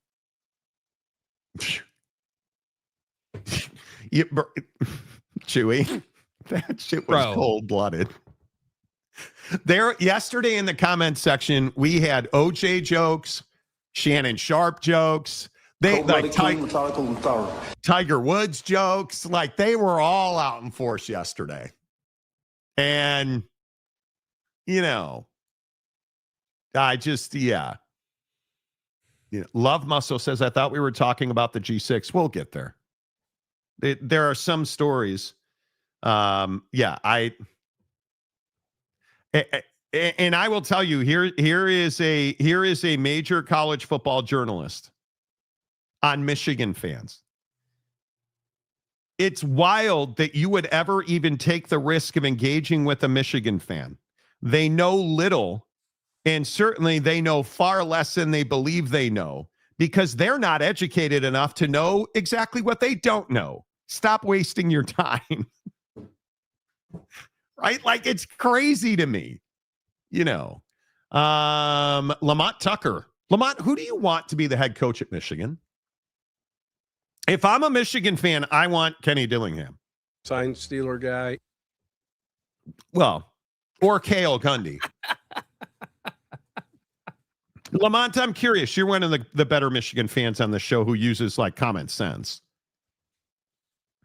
Like, who do you want them to hire? Maury Alvarez, what's up, my guy? We all know that IU, they know how to use Google. I mean, listen, I'm here for reach out to Kirk Cignetti. If I were at Michigan, yes, I would make people tell me no. Yes, absolutely. I would call everybody. Yep. I would call Dan Lanning. I would call, frankly, the Penn State search, the Florida search, LSU, I say this about everything. You have got to call the best, or you are not going to get the best. How do you know? Pick your favorite head coach. How do you know Lincoln Riley won't say yes to Florida? Nick Saban is a better man than you are. How do you not call Urban Meyer? How do you not call Kalen DeBoer? How do you not call Kirby Smart? Steve Sarkisian? Call them all. Make them say no, right? Like, that's what I would do. That's exactly what I would do. That's what Penn State did. And look how close Penn State got to every coach that's currently employed. Right? But I think Michigan fan currently is living the life of Penn State for the last 3 months. We're getting Kalen DeBoer. Kalen DeBoer never talked to Penn State, and Penn State never reached out to Kalen DeBoer.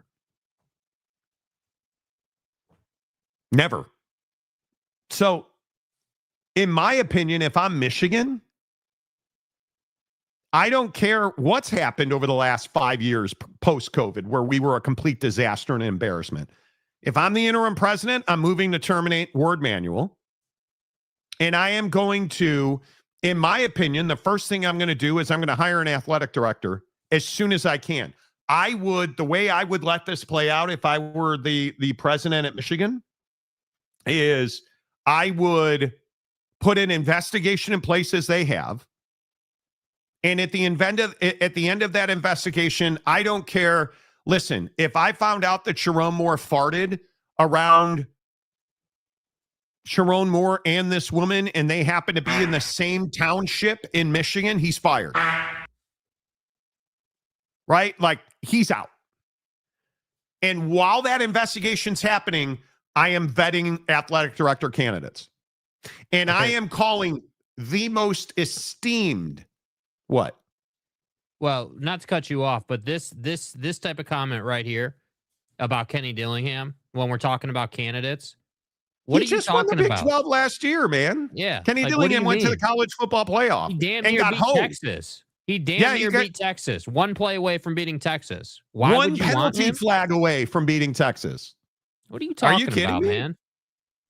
I think Kenny Dillingham would be a home run. So, yes, Lamont. needless to say, call them all. Anyway, yeah, how I would be doing this is, again, I'd put an investigation in place, which at the end I would fire Ward Manuel. I would be hiring an athletic director, and my first phone call would be esteemed alumni, guys like Mike Hart, guys like Tom Brady, guys like the biggest names, Charles Woodson, Desmond Howard, the biggest names at Michigan football. And I would fly them all into a central location in Florida or SoCal or Palm Springs. I would fly them all into a central location and say, let's talk about the direction this athletic department needs to go in. And I would take advice from everybody. And as soon as we were done talking, I would hire an advisory council. And I would probably have an advisory council that is 5 people. Hey guys. Who impressed me in that little sewing circle that we had in Palm Beach. My word. I would put them in immediate contact with the Board of Regents, and that would be my hiring process. I would immediately have a list of candidates for the athletic director job. And if it were me, I would call the best athletic directors in the country. And I know you're all going to say, you're full of shit, Monty. Mark Harlan would be my first call. He's a phenomenal athletic. I think he is one of the best athletic directors in the country. Here nor there. I would be calling all of those athletic directors, and I would have them interview with my advisory council and then the Board of Regents. If they get by the advisory council, Board of Regents, I would have this in 1 week. And a week from now, before Christmas, I would have an athletic director in place. And that athletic director has to be on the job January 3rd. Actually, be 4th, January 5th. And then I would have that athletic director follow the same process or his own and hire a football coach as soon as possible. And if the portal opens and we lose the entire fucking roster, that's the cost of our sins of the past. Because I'm getting the right athletic director and I'm getting the right football coach. And if we win one game next year, at least I have the right football coach in place. Yeah. That's exactly how I would handle it. I just think that it's Michigan fans are so focused on winning right now. You're Michigan football. You have the advantage of being a nameplate. You're not also Rand in the Big 12. You're not SMU in the ACC. You're not like you're Michigan. So like that has pros and cons. One of the pros of that is you get to roll up in the CFP conversation basically every year if you're contending at the top of the Big Ten, and you're in if you win enough. Like I agree with that. Like if you can get the right guy and take 3 seasons to put a good pipeline together, you're setting yourself up for a 10-year run, which is what Michigan should be looking to do. This is your problem. You're playing in like 3-year windows here. You got to be playing in 10-year windows to win national championships consistently. That's what you should be thinking. Yeah, I would absolutely not care about football results. I absolutely would not be the guy who'd be like, we have got to keep every recruit we can. I need the right athletic director and the right football coach. And then everything else will happen. Everything else, it's Michigan.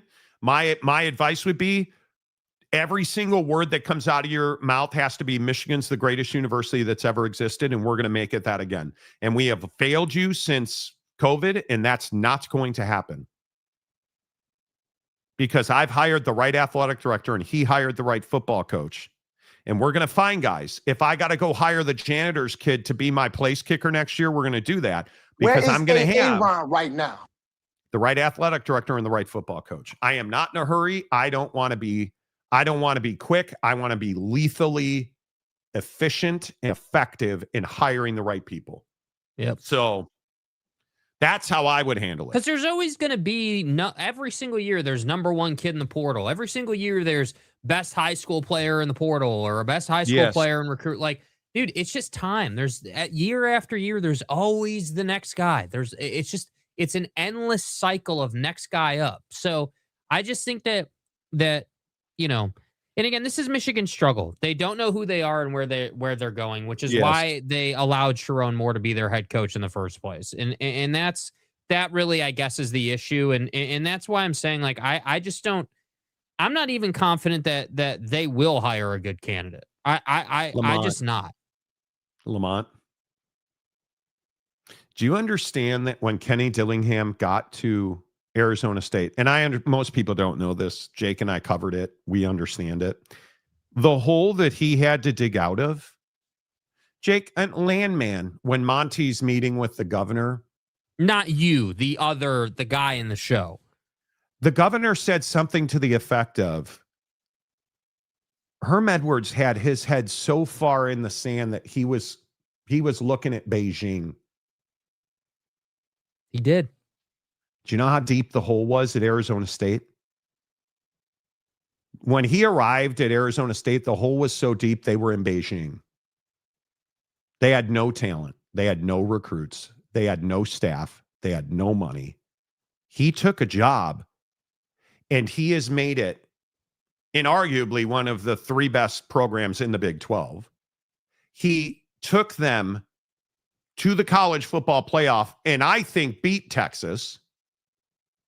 And he's recruited and he has raised the NIL bar in this conference. Kenny Dillingham is an all-world coach. What he's done in the amount of time that he's done it is nothing short of incredible. Yeah. Now, and again, I don't think he's an odd fit like all the people who are advocating for Clark Lee or, bro, you need Kenny Dillingham because he's got passion, he's got energy, he's got money, and he can recruit. It's as simple as it is. Because I don't think they're going to hire a guy tomorrow. I think it's going to be a minute. Because I think the access to the best candidates is going to come difficult. It's going to be very difficult for them to get the best candidates. Yep. And another reason Kenny's a great candidate is because Michigan would be a step up for him from where he is now. So, not only from a conference perspective, but just from a sheer levels of job perspective. Yep. Stadium guy, TCU James. I know that Clark Lee, of course, you're going to say Clark Lee, got a big extension at Vandy, but I think he'd be good. He'd be a terrible hire. He would be, he is no fit. He has no fit. And him winning again, James, I like you, dude, but you've got to stop talking about stadiums in relations to success. They mean nothing to what happens on the field. They are irrelevant. It means nothing. The stadium you play in has no impact on the X's and O's and the quality of the recruits or the ability of the coaches. How did Happy Ending Valley work out for Oregon this year when they went there? Because they're on the road at Penn State. They should lose that game, right? Oh, they won that game. And James, in all seriousness, I understand you're passionate about stadiums and facilities. They mean almost nothing when it comes to winning and losing football games. Do they help in recruiting? On some level. But your stadium and your facilities have never meant less. This is a money game now. And the biggest issue with guys like you who think stadiums make or break recruiting, everybody's got stadiums now. Everybody's got money now. It's a question of how good of a coach are you. The idea that his stadium being small, it has nothing to do with it. Nothing. Kirk Meyer says Mark Harlan. Well, you're a BYU fan, so you're never going to say it. I think he's the best athletic director in the conference. I don't think there's a reason he's on the CFP committee. Nobody, Mark Harlan does not care what you think. He's going to do what needs to be done in his judgment to win games. and they win a lot of games at Utah. They win a lot of games. Midweek Coug, you guys kicked ass in your hire. Congratulations on that. If Michigan hires the right person, they can make the playoff next year. I hope they don't. Which is one of the luxuries that you have at Michigan. I don't disagree, but I don't think that's the primary focus. Could you? Sure. Is it possible? Yes. Is that what matters? Not be No. the primary focus. No, I don't think it's the primary focus and should not be. I think the primary focus should be restoring Michigan football to a Big Ten leader, not a Big Ten, black eye, if you will. And that's what I think needs to change. And I am genuinely shocked that Ward Manuel still has a job. I don't know, I don't know what that board's looking at or what goes into that, what the calculus is to make that decision. But if they can get Kenny Dillingham or a really solid hire, and then they can pair that with an operator of an athletic director who actually fosters good culture and will hold people accountable, that will be when you've won. I think Clark Lee is a solid small school guy, but he's never, in my opinion, like you look at his time with us at Notre Dame. I mean, he is a guy that I want to say he worked for Mike Elko when Brian Kelly was there. Notre Dame, our mother. And then when Elko got the job at, was it Texas A&M? I could be wrong. When Elko left, that's when Lee got the job as defensive coordinator. And then he replaced, who do you replace at Vanderbilt? Derek Mason at Vanderbilt. But has he done a good job? Yes, he's done a good job, but he's 26-35 at Vanderbilt. It's probably not the guy I'm chasing.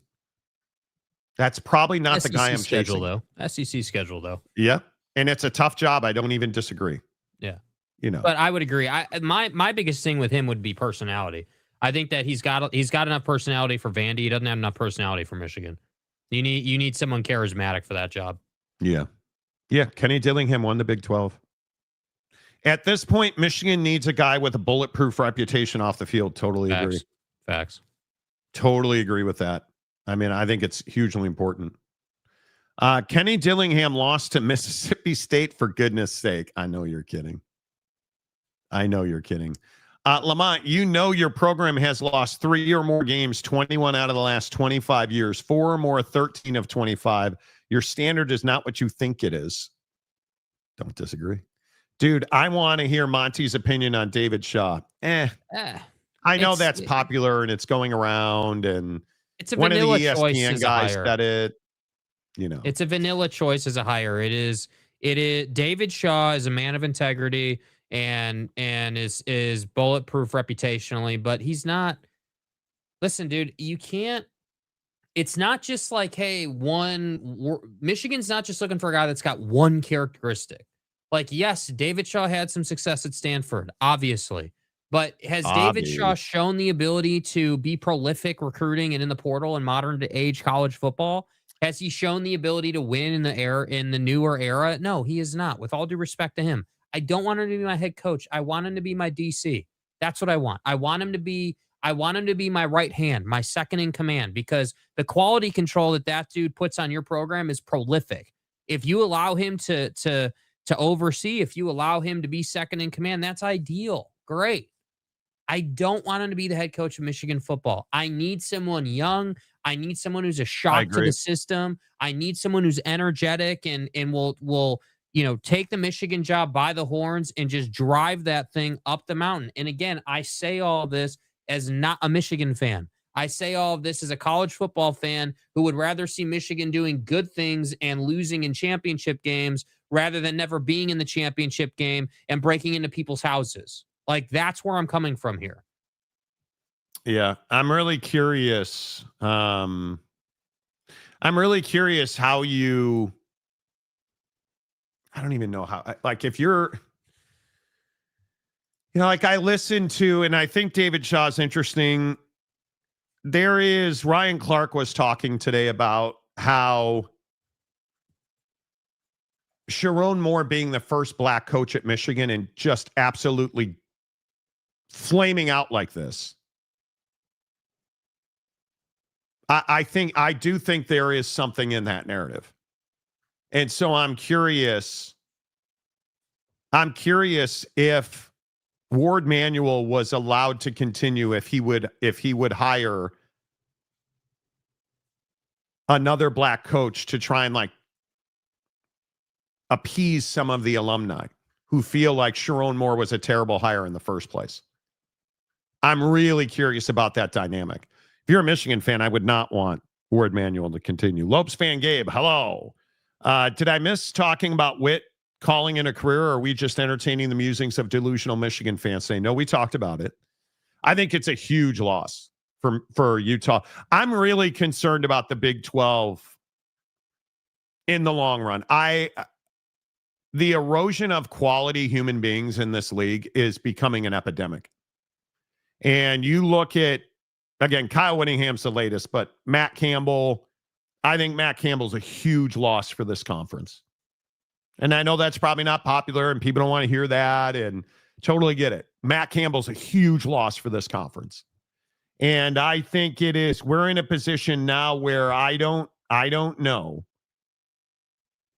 I don't know if the Big 12 is going to be able, if you lose Kenny Dillingham, you're in real trouble. To lose Kenny Dillingham, Kyle Whittingham, and Matt Campbell in the same year, in the same cycle, is devastating. I don't know that they can recover from that. I truly do not. And maybe I'm just, and Jake, I don't know what you think, but maybe I'm overvaluing those guys. I'm not sure, but I think it's been a devastating couple of weeks for the Big 12. Yeah, I mean, I just think the Big 12 is definitely taking a hit reputationally. I mean, there's no way around it. And it's expansive. I mean, it's everything from absolutely the BYU situation, number one. And I know we've talked a lot about that, but the reality is the national narrative, whether you agree or disagree, is that you needed to win the Big 12 to get in. That was the national narrative. Whether that's true, unfair, fair, whatever, don't really care. That was the narrative. That's what people think. Is what it is. So that's number one. Number two, I would say Baylor retaining Dave Aranda is crushing. I think it's embarrassing. I think that it makes you look small time. And I think that the Big 12 was pretty pissed about that. Then you have the reaction to Brett Yormark talking about Bavakwa, which people were not amused about. I actually agreed with Brett, but again, we cover this conference every day. We know what the culture is. I'm not surprised Brett talked about it, but again, the national narrative was negative around that. And now you've got Kyle Whittingham stepping down as head coach, which just generally speaking is not good for the Big 12. And I would also add the Mike Gundy thing at the beginning of the year and how that whole thing was handled was awful for the Big 12. So I'm just trying to figure out like and you go back to 12, Jed Fish. Look at Jed Fish going to Washington. Jed Fish left the conference. Yes. Now you've got the Kleiman thing, him leaving. You know, you potentially have Dillingham leaving. I'm monitoring Twitter traffic as we're talking about Dillingham, and everyone's freaking out because Bet Online has locked their odds as Kenny Dillingham as the favorite to be the head coach at Michigan now. So and our sources told us today that he has let it be known that he's interested. Yeah. So I mean, I'm just sitting here saying, guys, like there's no way, no how to get around it. That while the ACC is an ass conference and just doesn't have the level of competition that the Big 12 has right now, the Big 12 is definitely getting closer and closer to the edge of, hey, we're going to fall off a cliff here for 5 years. We're not going to be real relevant, and we're not going to take the strides we need to take. And I maintain and will die on the hill of this has nothing to do with the commissioner's office. No. And it has everything to do with the AD's office and the president's office at these different institutions. And that's what's scary. You know what? I'll call it the Bachmeier effect. Yeah. I'm such an asshole. Dude, and that's another great point. I didn't even bring that up. Him not being on the All-American team, him not being in the Heisman conversation. Yep. Yeah, that's another one. I That's a think great the point. ceiling in this league is very low. I think it would be almost impossible to win a national championship in this league. And I think it's really tough because the devastation that would happen to the Big 12 if Kenny Dillingham leaves, because you don't replace Kenny Dillingham. You don't. And if I'm Arizona State and he leaves, Garrett Riley is my first, second, and last call. I need a hot young coach. And it's so devastating that, and again, I don't mean to pile on, absolute porta potties like Oak State. It is such a joke the way they run their athletic department, the way that Baylor runs their athletic department. I guess Baylor's the porta potty, and Oak State's probably the guy who's got a hole in his backyard where he takes a dump. That's what we're talking about. Because it's garbage. Right? Oklahoma State is an absolute travesty on the face of this conference. And sadly, if you lose Dillingham at Arizona State, I don't know how you replace the quality work he's done there, because he's reinvigorated the fan base. He's brought ethics and integrity back to that program. And so you add Dillingham to Kyle Whittingham, who's just a behemoth of awesomeness. Think of the consolidation that's happening here, right? Oh. And I'd also point out, James Franklin didn't go to the Big 12. He went to the ACC. So Lane Kiffin was never going to leave the SEC. And I'd also point out that the two hottest coaches in the G6 didn't go to your conference and never considered your conference for their next job. Just want to point that out. They went to the Big 10 and the SEC. Yep. So, I'm not, again, we talk about this damn conference seemingly every day. And I have no problem saying never that gets better. It's going the wrong direction. And I don't know what the fix for that is. And I don't know, I don't know if there is one, dude. I don't know that there is one. That's the question. Typically with conferences and schools and players, everyone's got a path. Everyone's moving down the road. And typically there's something that you're trying to get after. Where it ends? Where it ends? With irrelevance. That's my biggest fear, because you, in a very short window in time,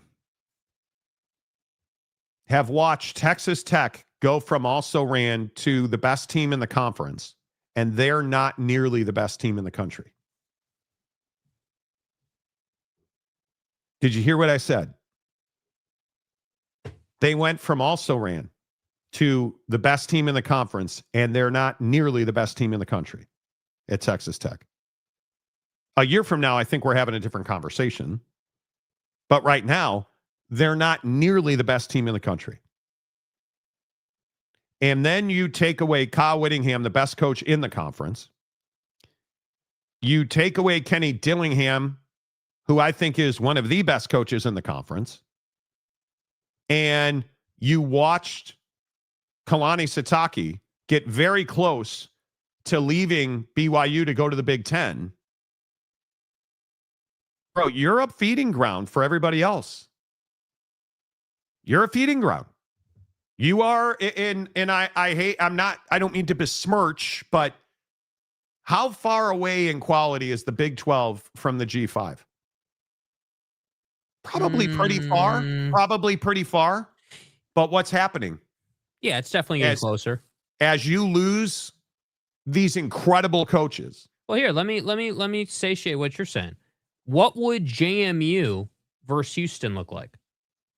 That'd be close. Better yet, what would the BYU in Tulane look like against Baylor? Against, UCF? Right? The gap is not that far, man. It's not that far. The gap is narrowing. So the gap is narrowing. I listen, there is a terrifying scenario in terms of Dillingham and Michigan at play here for the Big 12. Dude. If Dillingham and Leavitt go to Michigan and do what they do. And Underwood goes to LSU. Which he won't. And the Big 12 is okay. Well, Underwood's going to leave. If I he don't have any goes doubt to about an that. SEC, Like, he's going I think somewhere. he will go to. I think he could be an Ole Miss. I think he could be a Florida. I don't think he'll wind up at. I think Chambliss. If Underwood goes anywhere but the Big 12, yes, you've lost all of this for nothing. You've gotten nothing back. You've gained nothing. You are not better. You are substantially worse. And this conference got more top heavy than it already is. Like, and that's this the problem. The other question is then who takes the ASU job? Because I truly think Kalen DeBoer is not even thinking about Ann Arbor, Michigan. Again, I know it's a ridiculous question, but if you're Arizona State and you see this, are you not already reaching out to people? Are you not already? Because they know. Listen, the part that nobody ever talks about, Kenny Dillingham has told Arizona State what he's doing. It is in his contract. He has to do that. And he has a very good relationship with the management. And I know factually he is very close with several members of the Board of Regents. They are well aware of his situation. So I think it is going to be really tough for this league to recover. And I go back to, this is why it's really hard when Okie State is just a joke. They're an embarrassment. Baylor is a joke and an embarrassment. TCU's not a factor. K-State, Kansas. Like, you just have these universities. And if Colorado has another year like they had this year, next year, not a factor. If Kyle Whittingham now stepping away from Utah, if Utah falls off the radar, who's the best team in the conference? It's going to be Texas Tech and BYU again. And everybody else. And I just think it's really tough, dude. I mean, I just don't know. I don't know. I don't have a firm grasp on the long-term viability of the Big 12 as a power football conference. Because if you're a two-team league, you can't get away with what the Big 10 gets away with. Because the one thing that you have is you're a better run league than the ACC. But if you're a two-team league, I'm telling you, Florida State's coming. Virginia Tech is better for James Franklin being their coach. Yep. Miami's not going anywhere. That's now a destination for quarterbacks, in my opinion. The ACC's coming. They've got a future. And I say future. They've got the next 2 years. They're going to win football games. They're going to contend for a national championship. Because Ohio State's coming to the end of that cycle. Indiana's just building. And if Michigan hires Dillingham, Michigan will be back not this coming year, but next year. I'm a big Lincoln Riley believer. What does the Big 12 have? Joey McGuire. Kalani Sitake. That's it. Right? TCU James. Why are you commenting on Oak State? Yeah, you're not an Oak State fan, dude. What are you doing? Oklahoma State's going to be better with Eric Morris as their coach. He has no money. They will not spend money. Oh, air raid guy. Get out of here. Dude. Shut the fuck up, Donnie. Just go back to TCU. I don't know why what do you know about Oak State? What do you know about Oak State? I get that. I get it. Delaric, a member for 33 months. Damn, okay. Witt as GM of Utah football could be. I don't know. How is Michigan not calling him? That'd be an incredible hire. Witt wouldn't take that. You know what, you guys, my opinion is Kyle Whittingham's he's not going to another university. I think Kyle Whittingham wants to remain actively in the day-to-day involved in Utah football. Just not as the head coach. It's hard for me to even say it out loud. They need to move on from Witt as the head coach. It's important that Morgan Scalley make or break now. It's really important. But I'm not convinced that Kyle's done doing work. Midweek Coug, a member for 21 months. And yes, sir.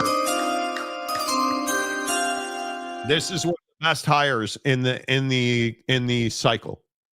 Kirby Moore. Wasn't he a DB, a wide receiver at Washington State? This is one of the best hires, you guys. He is, I don't know if they have resources. Truly, I don't know. He's going to do everything you got to do. He is going to do everything you got to do. New commenter, Al Hall. K-State disappointing year. Excited with A&M SEC hire. Well, Kansas State. How did we get here?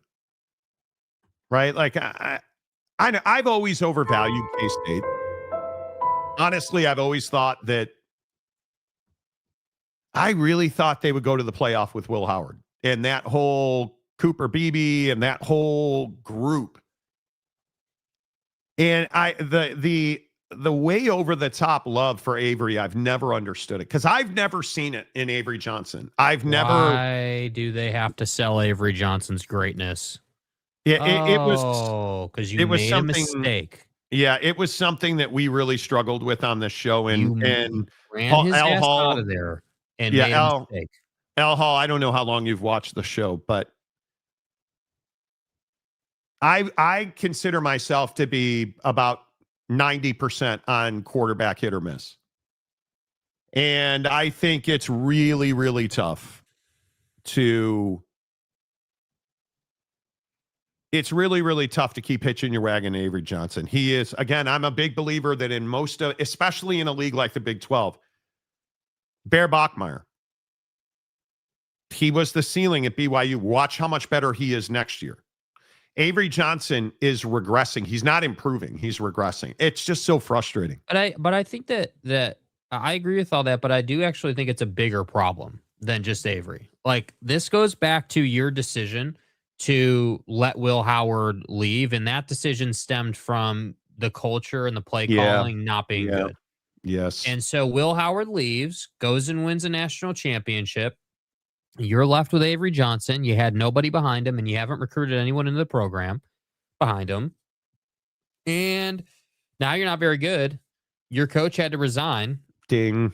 And here we are. So why is everyone married up to Avery Johnson? Because you had to sell his greatness because you made a mistake with Will Howard, and really you made a mistake in keeping Kleiman too long. That's the issue, with all due respect to Kleiman. Yeah. So I'm not... The K-State conundrum isn't a conundrum at all. It's them not making decisions in the right time and space and now having to deal with the consequences of that, unfortunately. Yeah, and it'd be real nice if they'd figure it out. You know, just texting with some guys at Utah, there is some real emotion. Boy, it sounds like this was a tough decision. It sounds like, and maybe I'm in the woods on this. It's text. You can never read emotion into it, but it sounds like there was some real consternation. There's a belief he may go coach somewhere else.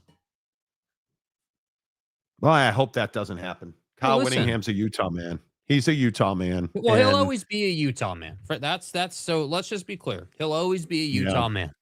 That he will. When he does retire one day, he will retire as a Utah man, guaranteed. That's how he will be remembered. However, he's not escaping the legacy right now, currently, of you're a defensive guy who can't put it together on offense as a head coach. That's your legacy right now. And I'm not trying to criticize him. I'm just saying that's the legacy right now.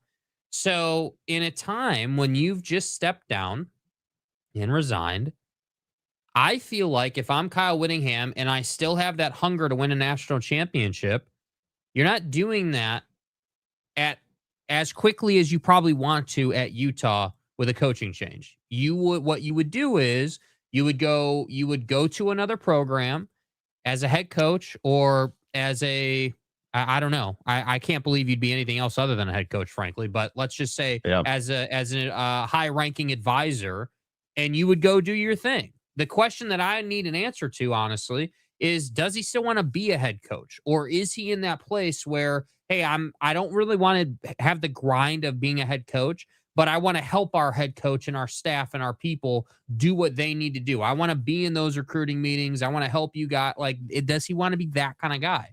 I don't know. But what I do know is the guy wants to win. The guy is a flat out dog. He wants to win football games. So I don't think it'd be a crying shame to see him coach somewhere else. But I just hope this doesn't turn into a thing where it's like, hey, like, you know, Morgan, for whatever reason, wasn't patient, didn't want him to stay another year. Like, I don't want to see this whole deal that we see with other programs where time goes on and stuff kind of develops and details come out. I don't want to see that. But what did it?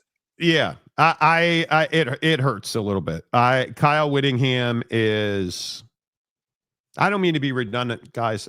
This is such a seismic loss for this conference. I have real fear. It's why, frankly, a guy like Colin Klein at K-State, speaking of K-State, bro.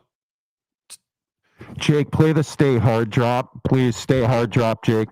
This guy is everything that you're hoping for when you hire a head coach. Thank you. All right, thanks, Jake. This guy is everything that you're hoping for. He is, obviously, he's got real roots there. Phenomenal coordinator, guy you feel really good about. Feel like he's somebody who can develop your quarterback. If Avery stays, man, maybe you hope that he does something this cycle. Like, I'm for real. I am. I'm for real. Yeah, I have real trepidation about the future of this league, dude. Like, and I'm not trying to be doomsday guy, and I see everybody saying I'm trying to be doomsday guy, but well, you don't need to try to be. Everyone should be doomsday on the Big 12 right now. It's time.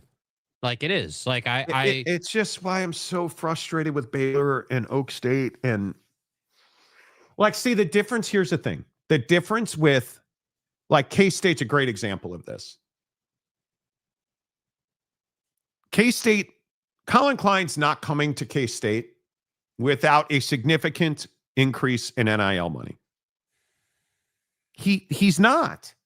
There's no way. Whether he is and I don't know if anybody's written an article on that, or there's no way The ink isn't dry yet. that Colin Klein is coming to K-State without guarantees. It's not happening. Guarantees around how NIL much money budget? that they are going to dedicate to NIL. And it's probably, in a place like K-State, $10 to $15 million would be unbelievable, right? Because he's coming from Texas A&M. See how much money they spend on NIL at Texas A&M? But look at the quarterback at A&M. A lot. So you just understand that this is a cat that has expectations. Now, he's not going to expect the boys in Manhattan, Kansas to spend the way they do at College Station. But you can't tell me they're not spending $10, $12 million in NIL at K-State, right? I don't know. I mean, would you No, they have to be. Come on. They have to be. are we really assuming? Are you leaving Texas A&M for Yeah, what are we, Iowa fucking State, where we're going to cut guys' contracts? Oh, I'm sorry. Wait, sorry, dude. My bad. Did I hear you right? Did you say Iowa State or Oklahoma State? Because I got it confused. Negotiations are over. Yeah, don't have your agent call me. Negotiations are over. Shut up. You So wonder why you don't have a job anymore, dude. Oklahoma State is the acne pimple on your ass. Shut the fuck up, Donnie. Oklahoma State to the Big 12 is that back knee for the high school kid when he takes his shirt off at the pool and Sheila's like, "You're a disgusting piece of crap." Brother. Probably too much. But you know what I mean? Like, You're a blight on the face of this conference, dude. Figure it out. No, I personally believe that K-State should not be just given a free pass for, $10 million for NIL, such as in like the portal and all of stuff. that. No, dude, I'm not just giving him the benefit of the doubt. Hell no. Yeah, no. I think it's a huge deal. And I think when you look at the way that this all plays out and you look at the way that we go about college football these days, I think it's huge. Bro, you were expected to win the conference, and now your coach is gone, your QB's ass, and you're irrelevant in this conference. Like, do you understand that fall off? Like, that's incredible. And Oak State James is going to think I'm picking on him. I am not picking on you. Gordon Samus is not a good hire. Do you watch Landman? Do you watch? This is Fort Worth. This is Fort Worth. God damn it. You see, I'm a guy of simple taste. Daddy, I was just going to get my J job. It's not daddy, it's daddy. Daddy, I was. Doesn't make you feel responsible. And it's $1 million for each family. But the point is, family. You're looking at a situation where you're TCU, and the best you can do is UConn's offensive coordinator. That's the best you can do. Well, why is that the best you can do? With all due respect, because I love Spike Dykes' kid. We keeping the book right now. We ass. You should have fired Sonny Dykes, but you didn't. You know why you didn't fire Sonny Dykes? Because you didn't think you could do better. And I love Sonny. Sonny's a good human being. Doesn't move the needle. Does not move the needle, bruh. No. And I just feel, man, so many people are texting me about Kenny Dillingham right now. Say it. Bros, I'm telling you, this is real. I am telling you, this is real. He has shown significant interest. Hey, Monty, just letting you know, another agent was talking to one of our guys and said that Kenny Dillingham has already communicated to Arizona State he intends to interview for the Michigan job. Like he is letting it be known, dude, that would be an absolute death blow to this conference. Too bad. And we're talking about K-State hiring Gordon Samus from fucking UConn. And you're like we're saved. We're saved. You're not saved. You're not saved. We're talking about a 130 hitter like LaFay. Bavakwa. Come on, bro. Come on. Bavakwa. Like, get your ass out of here with this. Oh, wow, man, Monty, he's a good hire. Man, this small-time stuff is really what we do at K-State or TCU. And again, TCU James, who drives a Japo shitbox Civic, is happy with UConn offensive coordinator guy. And I want that known. Because he didn't want to fire Sonny Dykes. They have a nice stadium. They have a rectory underneath the 50-yard line. He's got bumper stickers on his car. Look at his stupid flag. How are you at TCU? Like, do you ever wake up in the middle of the night and be like, oh, Monty is right? You know, Monty's right. Monty's right. I guess I'll have to figure something out. I look like a monkey. Monty's right. He's wrong. I didn't piss myself, but I do look like a monkey. Monty's right. James, tell me you don't wake up and think that, because you know he's a brilliant guy. Al Hall for $5. No way Klein comes to K-State after A&M without an NIL commitment. What's the commitment? I agree with that, but what's the commitment? Hall, what do you think they're spending on NIL at K-State? I'm saying it's sub 10. I'm saying it's $8 to $9 million. No chance. Bro, you should go be like G91 then. Like, go play in the junior college leagues. I'm going to do that. Well, listen. Bro said not G6, not G7, G91, brother. Colin, listen, buddy.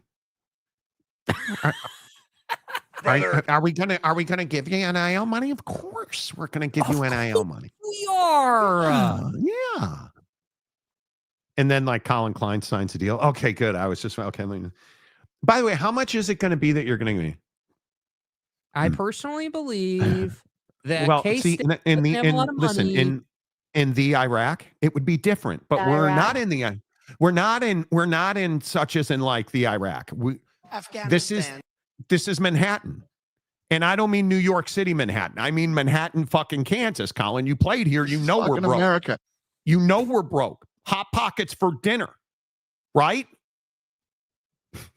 Stop disrespecting me, bro. I mean, well, how much are you going to give me for an NIL? We're talking like a 6-piece. Chicken nuggets, man. I don't know. I don't know if I don't quite know how to answer that, to be honest. Look, are we talking Five Guys or Wendy's? Five Guys. Five Guys. This isn't Lawrence. This is Manhattan. Five Guys? We don't take any shit. No, we get our burgers from Del Taco over here in Manhattan. Yeah, we're Double Del.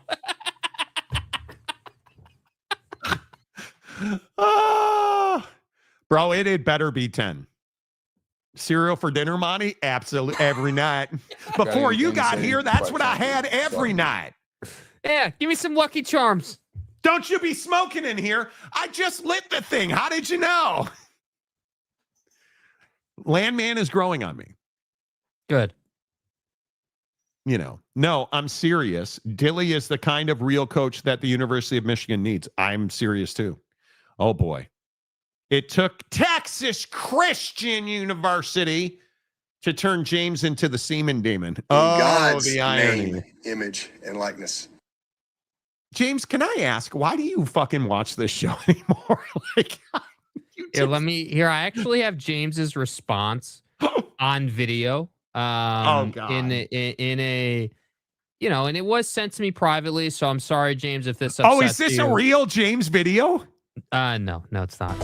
I personally believe that U.S. Americans are unable to do so because some people out there in our nation don't have maps, and I believe that our education, like such as in South Africa and the Iraq, everywhere like such as, and I believe that they should, our education over here in the U.S. should help the U.S. Or should help South Africa and should help the Iraq and the Asian countries. You know, so we such as and like.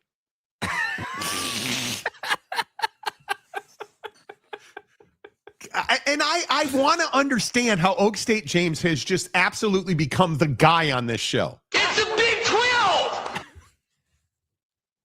This is so painful to hear. Is she not the most dense person you've ever heard? the Iraq. Funny, the annoying dingbat daughter in Landman is going to TCU now to be a cheerleader in the show. I thought of James when they did that scene. She is. That's true. U.S. Americans. She is. That's a great point, dude. But no, the point is he thought of James when he heard TCU on Landman. It's an infection, dude. James and the whole brand of James is an absolute infection on this show, bro. Like, bro is an infection on the face of this show, dude. Oh my God. But you understand, and this is why I always say, like, James is a perfectly good dude. I mean, he got dumped by a Walmart manager, but that's not really the point. He's a really good dude. But he's been Oak State James, now TCU James, then pervy Mahomes' brother James, because he's a Chiefs fan and a Cowboys fan, and he put the arc in Preston Stone. Never mind. The point is, James is matriculated down the field into a guy who routinely has his picture shown on the show. And then he gets mocked because he looks like a monkey when he smiles. And this dude just keeps showing up. And I love him for it. Yes, that's right. Don't forget Seaman Demon James. Yeah, Seaman Demon James after his educational experience. Yes, of course. Do you guys understand that he's Oak State James is actually Pastor James White? I don't know what you're talking about. No, I'm not kidding. He's an actual pastor. He's one of the guys who doesn't know yet that the Bible's fiction and Santa Claus never existed. That's an issue. Yes, he's a pastor. Pastor James White. Yes, bro. He is. Yes. A chaplain. Yeah, yes. Yes, he is. Greg Hawkins, also a priest. Greg Hawkins. He never mind. The Big 12 is nearing a deal with Redbird and Weatherford Capital for a cash infusion as much as $500 million to schools. I hope so. Yeah. Yeah, I'm telling you, it's what has to happen. We talked about this the other day. It has to happen. Utah Ross just tweeted that 4 minutes ago. Yeah, he did. Did he? Yeah, I did. Here's the statement. The Big 12 Conference is in negotiations to create a multifaceted strategic business partnership with Redbird and Weatherford Capital that will focus on growing the commercial operations of the Big 12 while also providing an opt-in capital solution for our member institutions to take advantage of up to $500 million. Such as and so forth. To date, the Redbird ecosystem has delivered over $145 million of contracted revenue to the Big 12 and its member institutions. This partnership would provide the conference with a world-class strategic and capital partner while preserving 100% of the member institutions' equity in the Big 12. So again, I'm just saying, like I said 5 minutes ago, this isn't a Brett Yormark problem. Nope. This is an athletic department problem in the Big 12. How many weeks ago? Well, it's got to be 6-7 weeks ago we talked about this exact thing. I'd also like to get on the record as saying the Big 12 is 2 seasons of 5 or 6 of these teams winning away from being on the Big 10's heels. Like, you're talking about being able to do a deal similar to what the Big 10's doing in terms of money for your schools with an equity partner. And I'm very curious how this has come about considering Utah's situation and what they did. Because it's odd to me, and again, not trying to stir it up, but it's odd to me that Utah does a deal, then a couple days later, the conference is now doing a deal. Like, that seems a little weird to me. And they were very specific in the statement to say that this is an opt-in situation. But what did I tell you months ago? The conference met, the presidents, athletic directors, and Brett Yormark and his staff all met in Dallas. Remember, I talked about this exact thing. And they are divided because not everybody in this conference wants to spend the requisite amount of money it's required to win. And what Brett Yormark is advocating for is a win more, get paid more model in the Big 12. And there is significant divide. There is significant divide within this conference about what is required financially to win at the highest level. And most of the universities in this league, and again, Oklahoma State is, I am talking to you, Oklahoma State is not willing to do what needs to be done. There's a reason I talk about Oklahoma State, Baylor, and Iowa State when it comes to finances in this league. On a regular basis, you're getting outspent by Cincinnati. Like, do you hear those words? So when you are UCF and you are the only new boy in this league that is not relevant, that should be a shot over the bow. When you hire Scott Frost, so you get all the athletic directors and presidents in a room with Brett Yormark and his crew, and most of the people in this room don't want to spend $500 million to make $1 billion. They don't want to do that. You're getting run circles around by BYU, Texas Tech, Utah, Arizona State. Like, you're quite literally getting lapped by the new blood in this league. Colorado, bless them because they're losing their ass, is willing to spend whatever it takes to win games. And furthermore, I would go back to what I said about the Super League. And I'll go back to what I've reported. And now Ross is confirming my report from a month ago now, I feel like it was. Because what is this, December? This was in October.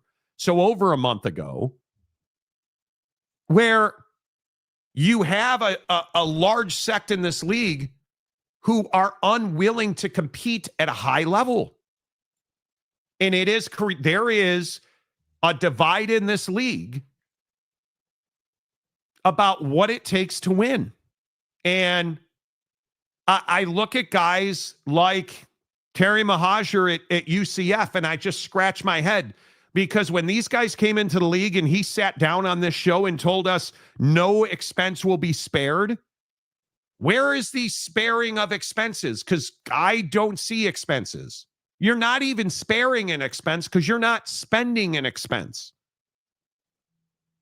Right? Like you're just not. And my struggle is that we've talked about this for 3 years now. Brett Yormark has done everything that you asked him to do when you hired him. He got you a new TV deal. He expanded, it completed expansion of the league. And he has built infrastructure to help you make money.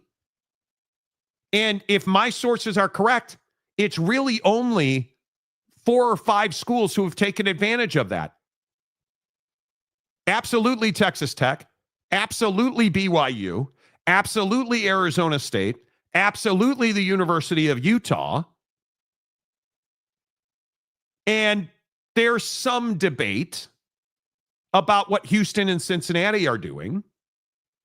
But the rest of this league is like, no, we're not.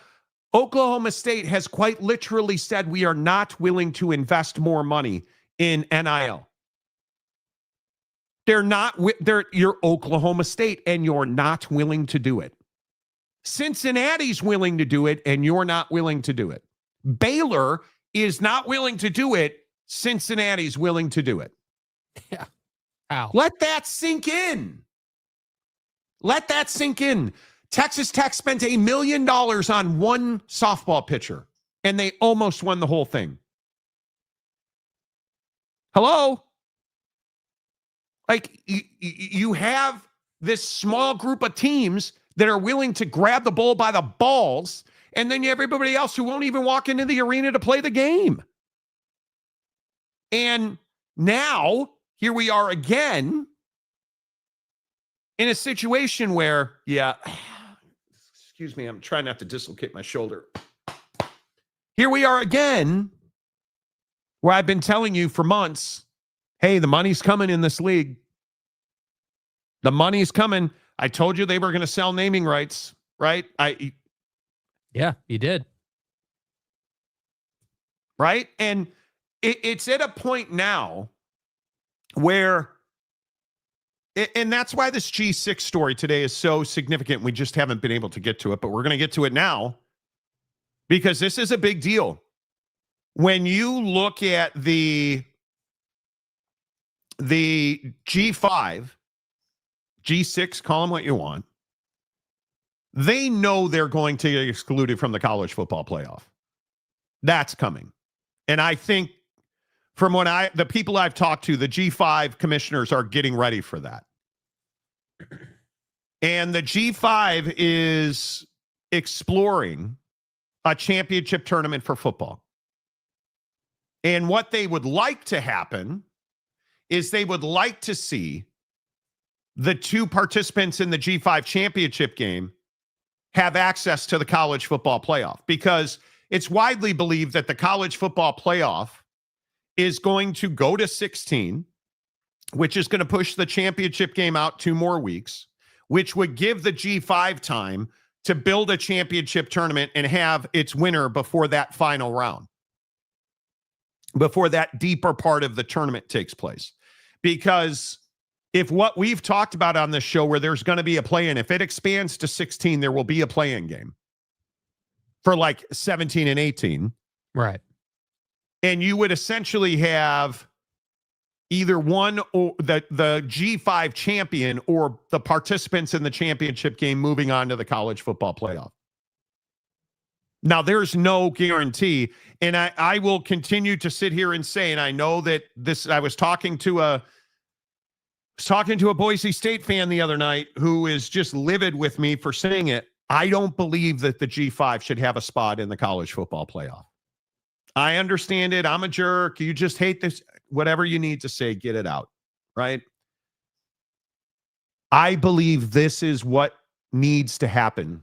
The G5 needs to go all in on its status and understand if you're at the G5 level, and I don't care who you point to, if you're the Mountain West, if you're the Pac-12, the American, it doesn't matter. You simply don't have the financial resources outside of few exceptions.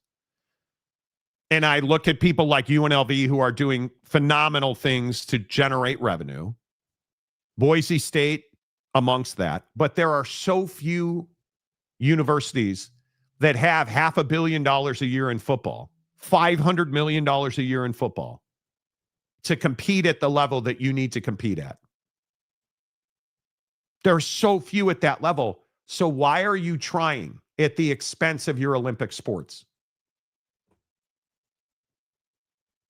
You don't need to try. What you need to do is form your own championship tournament, leverage that, make a ton more money in a TV deal and sponsorship deals, generate revenue out of that, and steal Brett Yormark's ideas. Hey, the Mountain West is moving their headquarters to Las Vegas. The home of the G5 championship is Las Vegas. Allegiant Stadium is the home for the G5 championship tournament. Call it whatever you want to call it. Leverage what I think is in undoubtedly your best G5 market in the country, Las Vegas, for revenue generation. We're looking at UNLV breaking financial barriers that we never thought were possible. Go all in on that. And if you go all in on that, you'll be great. Because I think it is incredibly important to understand how vulnerable the ACC and the Big 12 are. They're so vulnerable right now. And if you're the G5, you have to take advantage of this. My guess is Brett Yormark's going to get his way. You in the Big 12 are going to have to win games to make money. That's how it should be. And well, I think you've been saying that forever. Go back to your Stanford comments. Dude, if you don't want to win on the field, you shouldn't get paid. And I think that's an inevitable outcome here, because you cannot continue to allow the savages at Oak State and Baylor to operate this way. You can't be blights on the face of college athletics. You just can't. And I think what you're looking at, and it's interesting talking to executives in television and college folks across the country. It's very rare that our sources are unified in opinions. But whether it's our guy Marcus or any other TV executive, or they're all unified, that a super league model is coming and not all the P4s are going to go. And it's going to open the door for people like Memphis. It's going to open the door for people like UNLV. Truly it will. And I think you're going to have some folks that will fall away that will surprise you, because I think you look at people like, again, Oak State and Baylor, they're just not, they don't have the balls to do it. They don't have the appetite to compete. Nope. They don't have the want to, man. They don't have the intestinal fortitude. They don't have the belief in their executives. They just don't operate in that level. And if you don't, you're going to get left behind. Because I'm going to continue to tell you, as much as you all hate the state of Utah, BYU and Utah are setting a bar that only Texas Tech has met. The money that BYU, Utah, and Texas Tech are spending, and talking to some of the guys at Utah over this last couple of days on this Whittingham story, you just begin to understand the financial infrastructure they are building at Utah. And I've been saying this, again, I want fucking flowers for it, because I've been saying it. Utah is a problem if you're in the Big 12, because they're going to run circles around the old blood in this league. as elevated as BYU and Texas Tech are right now, bro, I'm warning you about the business ops at Utah. They're coming for your neck. I'm telling you, because they've got the money. Well said. They've got the money. And today, the fact that the Big 12 is leaving its members behind, that's what this is. And I hope people understand that. That's what the Big 12 is saying to you today. You're either going to get on the bus or the bus is going to leave without you. And again, I couldn't agree with the sentiment more. I think because that's what you have to do. I've always maintained that people don't care about anything until it starts hitting their pocketbooks. It's all talk until you start taking money from them. Because once you don't have money, you're not as comfortable. You know what I mean? So it's like, that's what this is. I couldn't agree more. Yeah. I just think it is. I just think it is one of those things where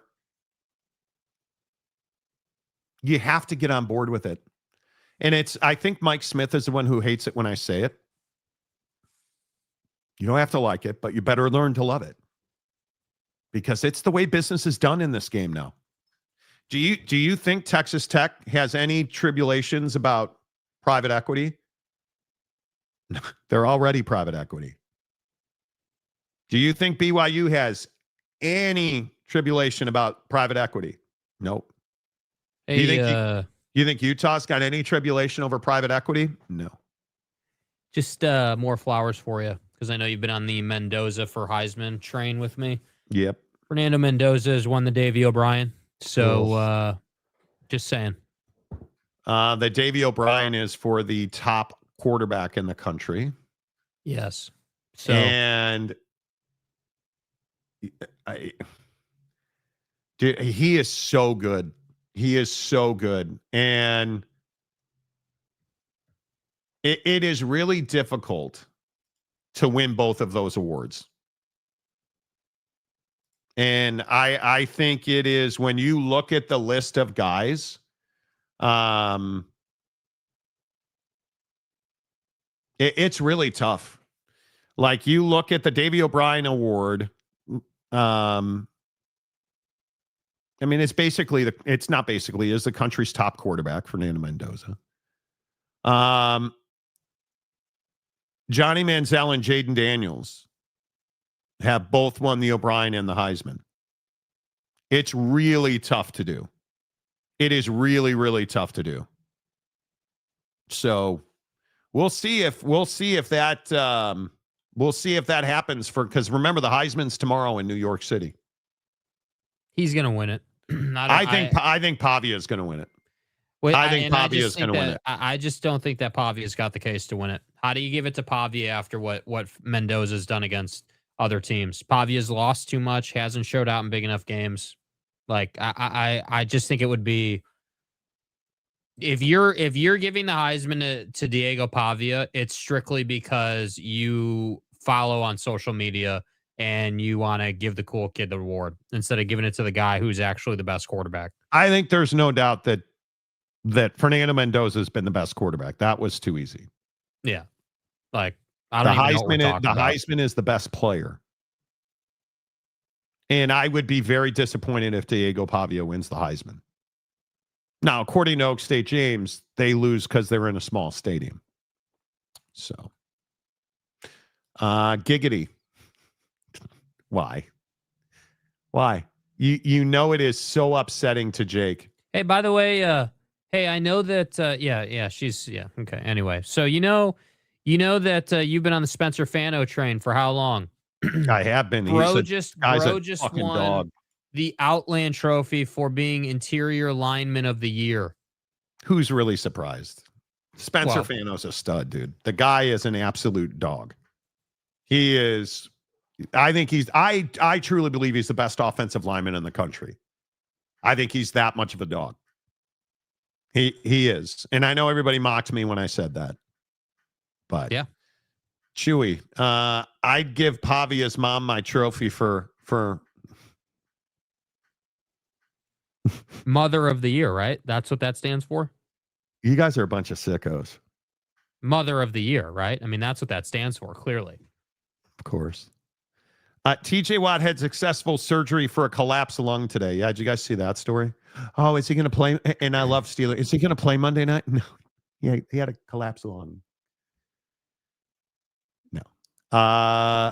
There's Poontang Pavia. Wow.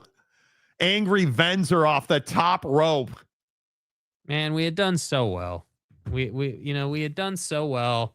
Guys have 34 minutes left. And here we go. Jake is so innocent. He just hates Mrs. Pavia, and I don't understand it.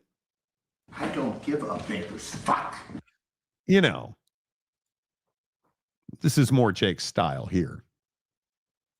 Well, I don't have butter knives, so, you know. Okay. Oh, my God. Really? A little too soon? You don't think Too that's soon? a little too soon, maybe? Listen, we're in a strange time. How the fuck else would you do this job? Like, what am I even supposed to say to that? What am I even supposed to say to that? It's not funny, Natural, and don't egg him on. Of course, I understand why people are upset. And then you play the Cancun cruise by. Twitter's been going crazy. Jake just had a savage line, and we'll go to hell for that one. And I'll see you in Thankfully, Valhalla. hell's not real. He's going to Valhalla. That's, I mean, bro, do you realize a week from now we'll be flying to Paris, France a week from now? Yep. Are Yes, you we are will. you excited for this trip? Like, how excited? I are don't you for know. this trip? I am excited. I am going to be curious to see how. I'm guessing I'll love it, but I've never had the opportunity to actually go and spend extended time in Europe, and I'm guessing that I'll love it and it'll be great. But This is your first real. Yeah, it's my first soiree. foray into the European land. There's so many mixed reviews on Paris as a city. You know, you've got the person that loves it and is all about it. You've got the other person that's like, no, you know, they're a bunch of assholes to Americans and there's pickpockets everywhere and you better dress really nice or they're going to judge you. You know, you've got that segment, you know, and then you've got the segment of people who are like, why would you go to Paris when you can just go to London? You know, and it's like, okay, dude, like Paris is an iconic, you know, city and somewhere I've always wanted to go, but I don't know how it's going to go. I mean, I'm, you know, it's good to take a trip. I haven't taken a trip in a while. So I got to tell you that Kenny Dillingham's got real momentum, bro. Real momentum. I can't believe that would be true. There's some noise that he's going to interview for that job with the interim president this weekend. That seems like, isn't that putting the cart before the horse? I mean, maybe so. Apparently he did not. Well, I missed. I'll be honest with you. I haven't seen much video today. Apparently, Kenny Dillingham did not deny interest in the job. He was asked. He was in front of the media for something, and was asked about it.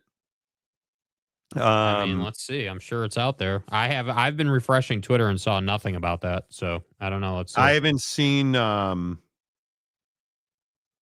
seen a video of him talking about jobs. He didn't mention Arizona State specifically, but was asked about the distraction of other jobs and did not deny it was part of the process. Okay. I mean, listen, I think that's very interesting. I think Kenny Dillingham, you guys know how I feel about Dillingham. I think if he goes to Michigan, they're going to win a national championship. I think that's certainly the case. You know, it's going to be interesting to see how that all plays out and what that looks like. But if they truly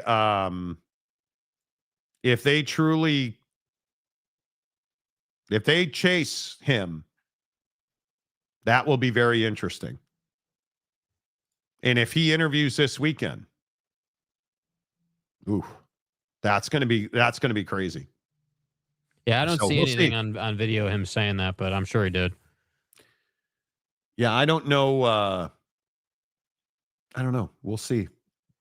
I think it's very interesting. Yeah, this is catching steam now nationally too. Josh Pate just tweeted 15 minutes ago the cryptic, GIF tweet of ripples in water, and so people are paying attention, no doubt. Yeah, no doubt. We'll see. I mean, it is very interesting, and I see. Yeah, we'll see. I don't see video of him either. I would love to see it. I don't not follow? I don't follow anybody on Twitter, man. I do not follow Josh Pate on Twitter. I'm such a scumbag. Why does it make you a scumbag? How do I not follow Josh Pate? That's ridiculous. What did he tweet? He tweeted a GIF of a cup of water, like shaking, like rippling. How can I not find his account? What do you think he means by that? Oh, I think that's a reference to Michigan and Dillingham, that there's movement. Yeah, I think there's no question that there's real desire there. There's an attractiveness there. All right. Whoa. A bunch of you dudes got filtered? Conundrum got, what did you say? Oh, God. Conundrum, bruh? I don't think this is your first dance with the devil at YouTube. So, good AM, boys. Hey, what's up there, King of Thailand? How's Thailand treating you, bud? Hope you're well. is looking to hire Anonymous for their IT support. Well, I don't mean to be hyperbolic, but Kenny Dillingham has Bo energy. Tell me you don't mean Bo Schembechler, please. I'm assuming that would be the Bo he's referencing. Twitter reporting that Kash Patel is possibly leading candidate for job. Could be. I mean, it could be. I mean, he does wear blue constantly. I mean, he's already in uniform. Monty and Jake looking forward to eating foie gras. No, I am not eating foie gras. Okay, so are you excited about Paris? Because a week from now we'll be several hours into a flight. It's a 10-hour flight, right? I do. I'm aware. It's a long day. All over the place. I'm in first class. Jake is in cattle. How far back in the plane are you? Are we on the same flight? Yes, we're on the same flight in the same section of the plane. Oh, you are in our section. I am. Yes. What row are you in? The last row of that section on the left side of the plane. Oh, nice. I can look real quick. I don't know the rows well enough off the top of my head. Well, I fly Delta, so there's Delta 1, which they offered me an upgrade. Jake, how much do you think the Delta 1 upgrade is? $8,000 at least. It's $6,900. Yeah. I mean, that's just insane. Not paying that. So I'm not in Delta 1, but I am in Delta first class. So you're flying first class, premium. Premium select. Premium select. Yes. Good on you, my guy. Yes. I am sitting in 22A and 22B. Nice. Oh, you're right behind us. I'm in 20. I'm in row 20. There you go, dude. Look at you, dude. Did you choose your meal today? Did you get the notification about choosing your meal? No, I probably won't eat on that flight. Okay. I'm going to eat. I'm paying for it. You're 2 rows behind us. Mm-hmm. We're in 20A and 20B. Yeah. We're on the bulkhead. I like it.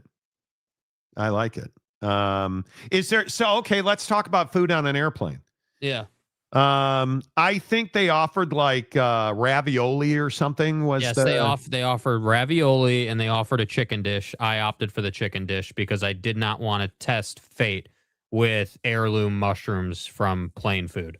Well, their chicken, and Delta does chicken right, because I'm a big believer that chicken thigh is better than chicken breast. I think chicken thighs are incredible. Delta only serves chicken thighs. I was unaware of this. Yes, chicken, and I would have to look it up. I'm busy, of course, texting. But I'm telling you that chicken thighs are better than chicken breast. Okay, so it's interesting because we get into Paris at 8 in. Yeah, okay, so the airport's the other thing. Charles de Gaulle is allegedly one of the hardest airports to navigate. It's allegedly. The worst. It is not allegedly. It's one of the worst airports in the world. So I'm curious how that will work out as well, and just kind of navigating things. And I mean, I have no doubt we'll get through it, but I'm just curious how much of a pain in the ass it's going to be to get through that airport. I think it will be challenging. I think it will be challenging.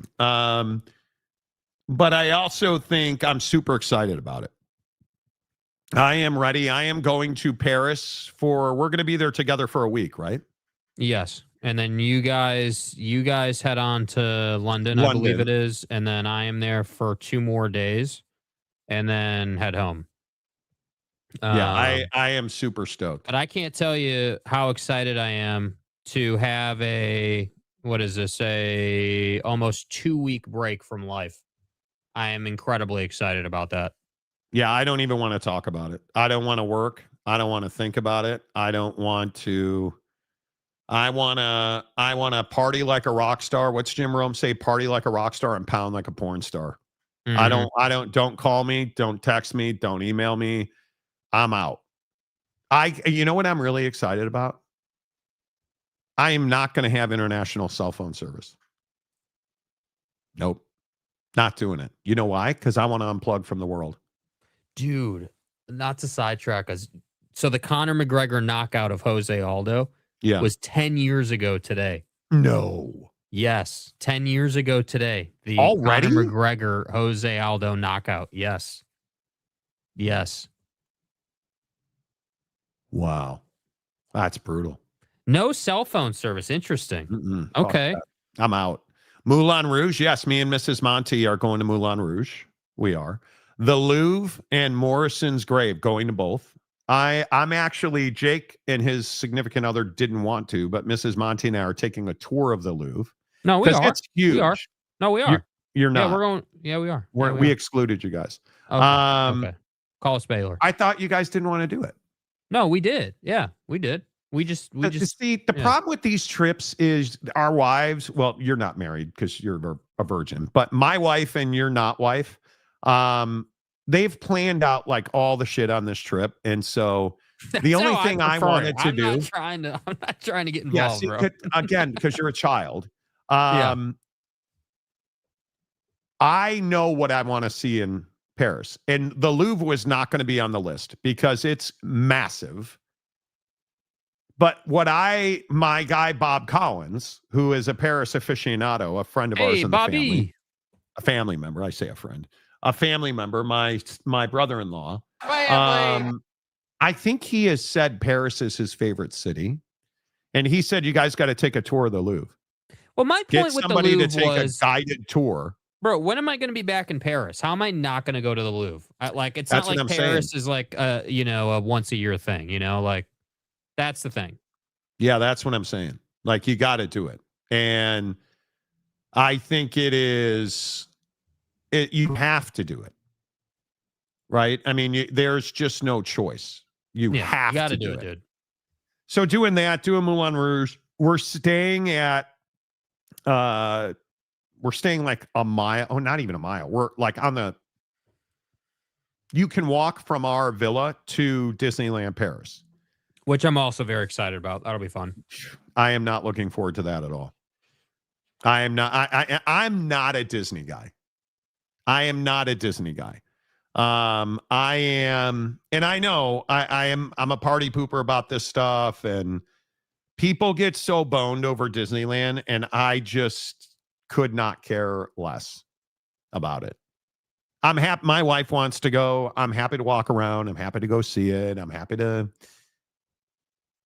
If you're asking me to be enthusiastic about it, I'm going to be, because we're in Paris. We're like, I could not care less. Mm-hmm. I could not care less. 0 F's to give. Like, I'm glad you're definitive on that. I'm sorry to say you have no choice, because apparently your not wife is obsessed with Disney, which I did not know until the Thanksgiving trip. too cold to like go on rides and stuff. I'm not going on a roller coaster in 40-degree weather. Mhm. That ain't happening. I'm curious what it'll be like in the middle of winter in Paris. You know, I've seen Band of Brothers. No, I could not. No, it's not possible. I could not care less. And yes, am I being a red ass about it? Sure, I'm being a red ass about it. But yeah. Am I being a party pooper? Am I? Totally get it. I'm excited to see what the European take on Disneyland looks like. I think that's going to be interesting to see how that kind of, just the little things, because it's not all going to be carbon copy the same. Most of it will be, but like there are going to be little things you'll see that'll be different. Mm-hmm. But I'm just curious to see what the people are like. I've seen like last week on the show, it might have been earlier this week, you said you were obsessed with like Americans living in other cities on TikTok. So I went down that rabbit hole. Oh, yeah.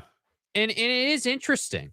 But I'm just genuinely curious to see, like, I've heard mixed reviews. Like some people say that the French are not amused with us trying to speak their language. And other people are like, oh no, like they appreciate it. And like, I just think it depends how you treat people. Like if you come off like an asshole, they're probably not going to treat you well. That would be my guess. No PSG stadium tour. I only go to official.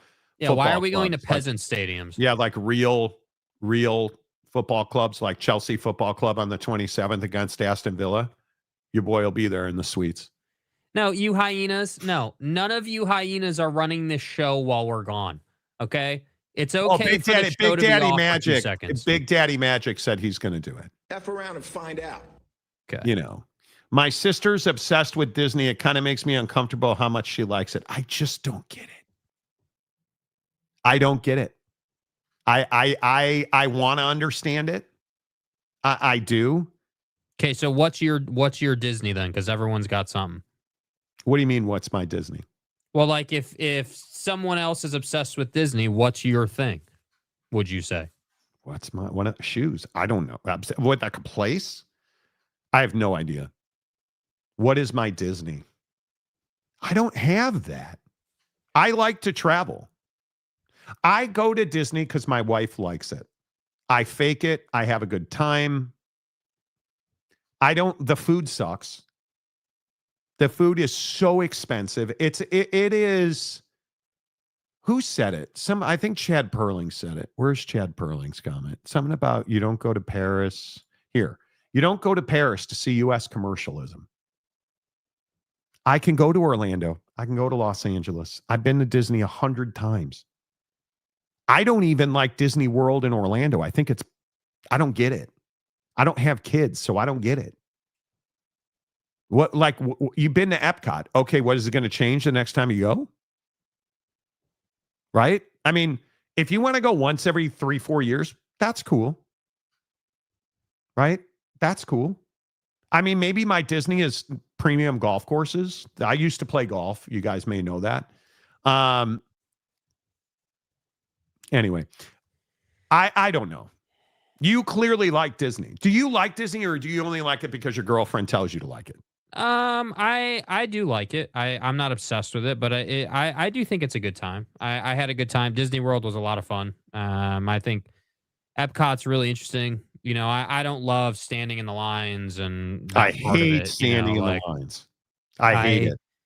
There were moments where there are those moments where there's just like so many people around. It kind of makes you a little uncomfortable, where it's like just this mass of humanity. Well, you worry about getting sick more than I do. Like I think part of not getting sick is being out a little bit and kind of, just being out in the world. Yes, wash your hands, yes, take precautions, but I'm not gonna be like, I'm not gonna do things I want to do for, Well, I don't not do things. What I don't do is go out of my way to hang out at whatever ride with 100 people in the middle of the summer. That's not fun. Mm-hmm. I'm really hoping the crowds will be less because it's Christmas time and it's Paris, and maybe people will actually be out looking for a croissant instead of going to Disneyland. See how I said croissant? I've been practicing eating croissants on Pike Marketplace. Should I be a red ass and be like, hey man, can I get a cheese croissant? Right? Like, because that's how you can't say croissant. Fuck you. Fuck you. You suck. That's what they're gonna say to you, bro. Hey man, hey bro, can I get a croissant? Right? Is that how you know? No, donuts are superior to croissant. And I want that known. Monty, we old. Crowds ain't our thing. Let Jake enjoy life as he knows it. Yeah, he thinks Santa's real still. Ryan Smith's receding hairline. The SLC tax increase was to pay for Kalani, but Cookie Boy tried to take credit. We all know it was me. You ruined, dude. It's going the wrong direction. About the property tax increase. It's going the wrong direction. I kind of regret voting. Never mind. I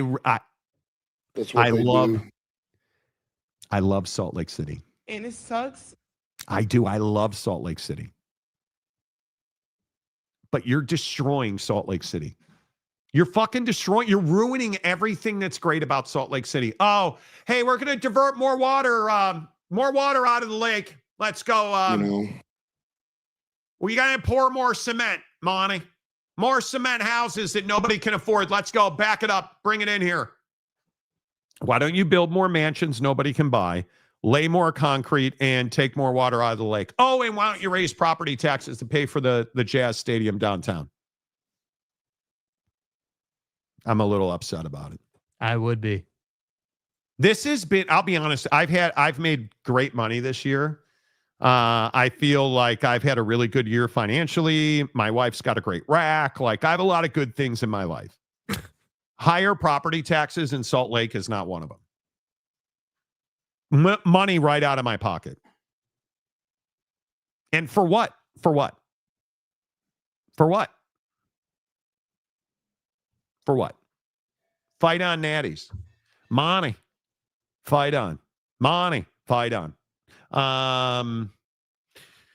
If you have a chance and really want to enjoy yourself and try something new, Tokyo Disney has some port of call. Dude, I want to go to Tokyo so bad. I want to go to Hong Kong, Japan so bad. I get that. Hong Kong's. I get it. Broncos country. Let's ride. Bro, if you want to pull up an Emirates A380 and just drop me in the cargo hold, I'll fly over to Japan. Me and Mrs. Monty. My dog can rot in hell at the boarding place because we'll go without him. You know they're not making that plane anymore. Yeah, I know.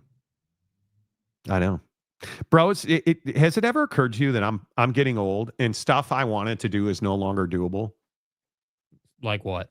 I want to go to Dubai for just a weekend or something. I want to get on an Emirates flight, sleep for 24 hours, maybe make whoopee with my lady friends. And I want to go see parts of the world where Americans won't get murdered. Right? I don't want to get Khashoggi'd. So you need to be careful.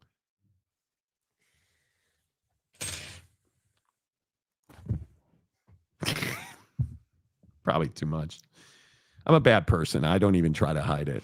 Bro just said, I don't want to get Khashoggi'd. How about fucking Portnoy the other day? I don't like Dave. Offended by that. I am not a Dave Portnoy guy. I think we all know that. But that excuse shit me, he Provo rolled Dave. out, that shit Provo Dave rolled out about Dahmer going to Ohio State. Are you stupid? Are you a stupid person? I can't help. I can't help people who are this dumb. That was so funny. Oh my God. That was, and he rarely says stuff that's funny. That was funny. Like, that was really funny. And I just am. Yeah. The fact, and I'm pretty sure, didn't Dahmer, I should look this up, but I'm not going to. I think Dahmer went to Ohio State for like a semester. Ohio State? I mean, bro didn't even sharpen a pencil. He wasn't there long enough. Google me. And Dahmer, or what's his name? Provo Dave's like, oh yeah, he ate people and he went to Ohio State. Yeah, boy. That is such a savage. That's bomb. elite hater material right there. Oh my dude. God. He's not 50 Cent hating on Diddy, but that is elite hating. And he's not. Dave is Dave. Like, I can't stand the guy more. Dave is an asshole. There's no question about it, dude. But he's doing what he does. Greg Hawkins, but Dubai and Abu Dhabi would be. I don't know if my wife would go there. She'd probably make me stop in India, and I am not. I am not going. We're not eating curry in India. You can just put that in your back pocket because that ain't happening. My wife made chili the other day that almost killed me. Catch me outside. How about that? But Dude the point went to is, India, ate some curry, and now he's trying to deal with water butt in some hut in somewhere he has no idea. Like, I would love to go to Dubai. Greg, I'm with you. Dubai, Abu Dhabi. I just want to rent a supercar or steal one out of the garage that's abandoned there. Conundrum's back. Dude, Conundrum, what did you say that got you banned? You said something.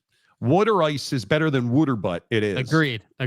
Jake, where in the world won't you go outside of like the Middle East, Iran, Iraq? I totally get that. But I don't know. What sounds unappealing to you?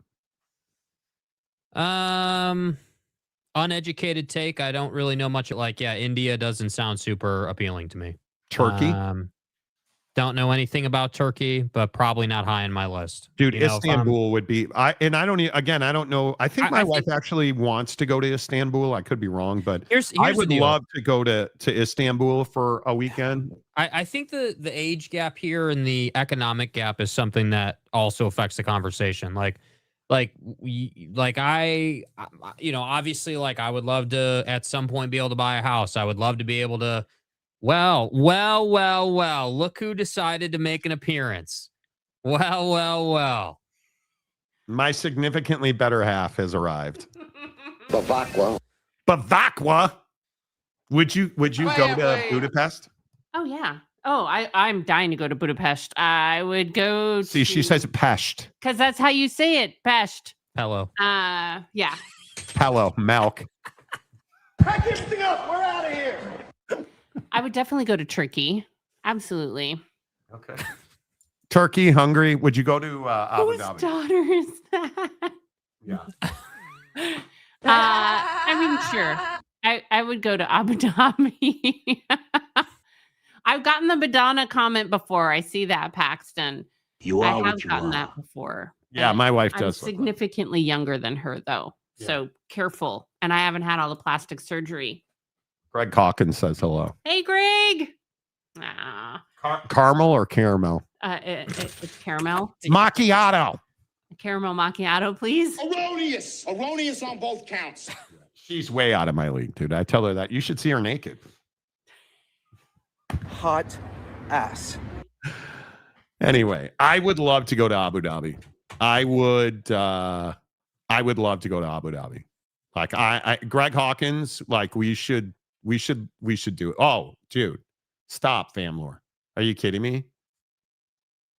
Hey, where's my scarf? Look at this scarf I got, you guys. Wait. Look at this scarf I got, you guys. Mrs. Monty will fetch it in a moment. I got the bigger bag. The plug brought me I got my bag. I got the brown and green bag, and I got the most beautiful Vuitton scarf there it is. Look at this scarf, you guys. This thing's incredible.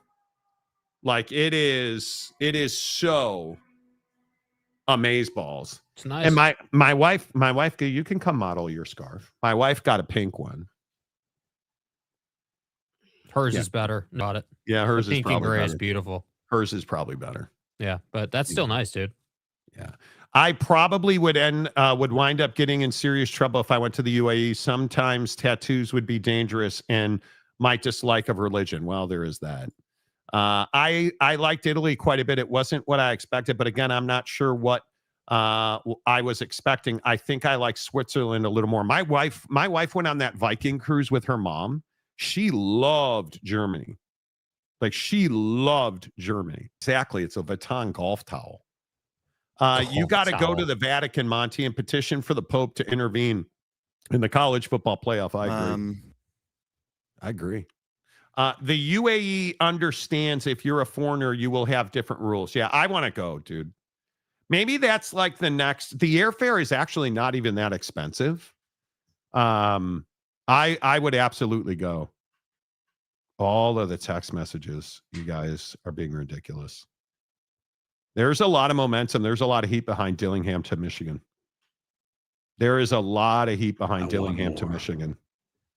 That'll be interesting. Anyway, show's over. Thanks, Big Blue Horses. Appreciate you, buddy. Thank you to everybody. We'll be back on Monday. We have 3 shows next week. 4 shows next week. I don't know. We'll figure it out. Thanks for being. You guys are amazing. The Monty Show, as always, presented by The Advocates at theadvocates.com. The best injury attorneys in the business. Be safe this weekend. And remember, slow down.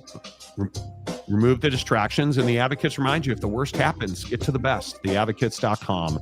24/7, 365 until Monday. Say goodbye, Jake. Goodbye, Jake.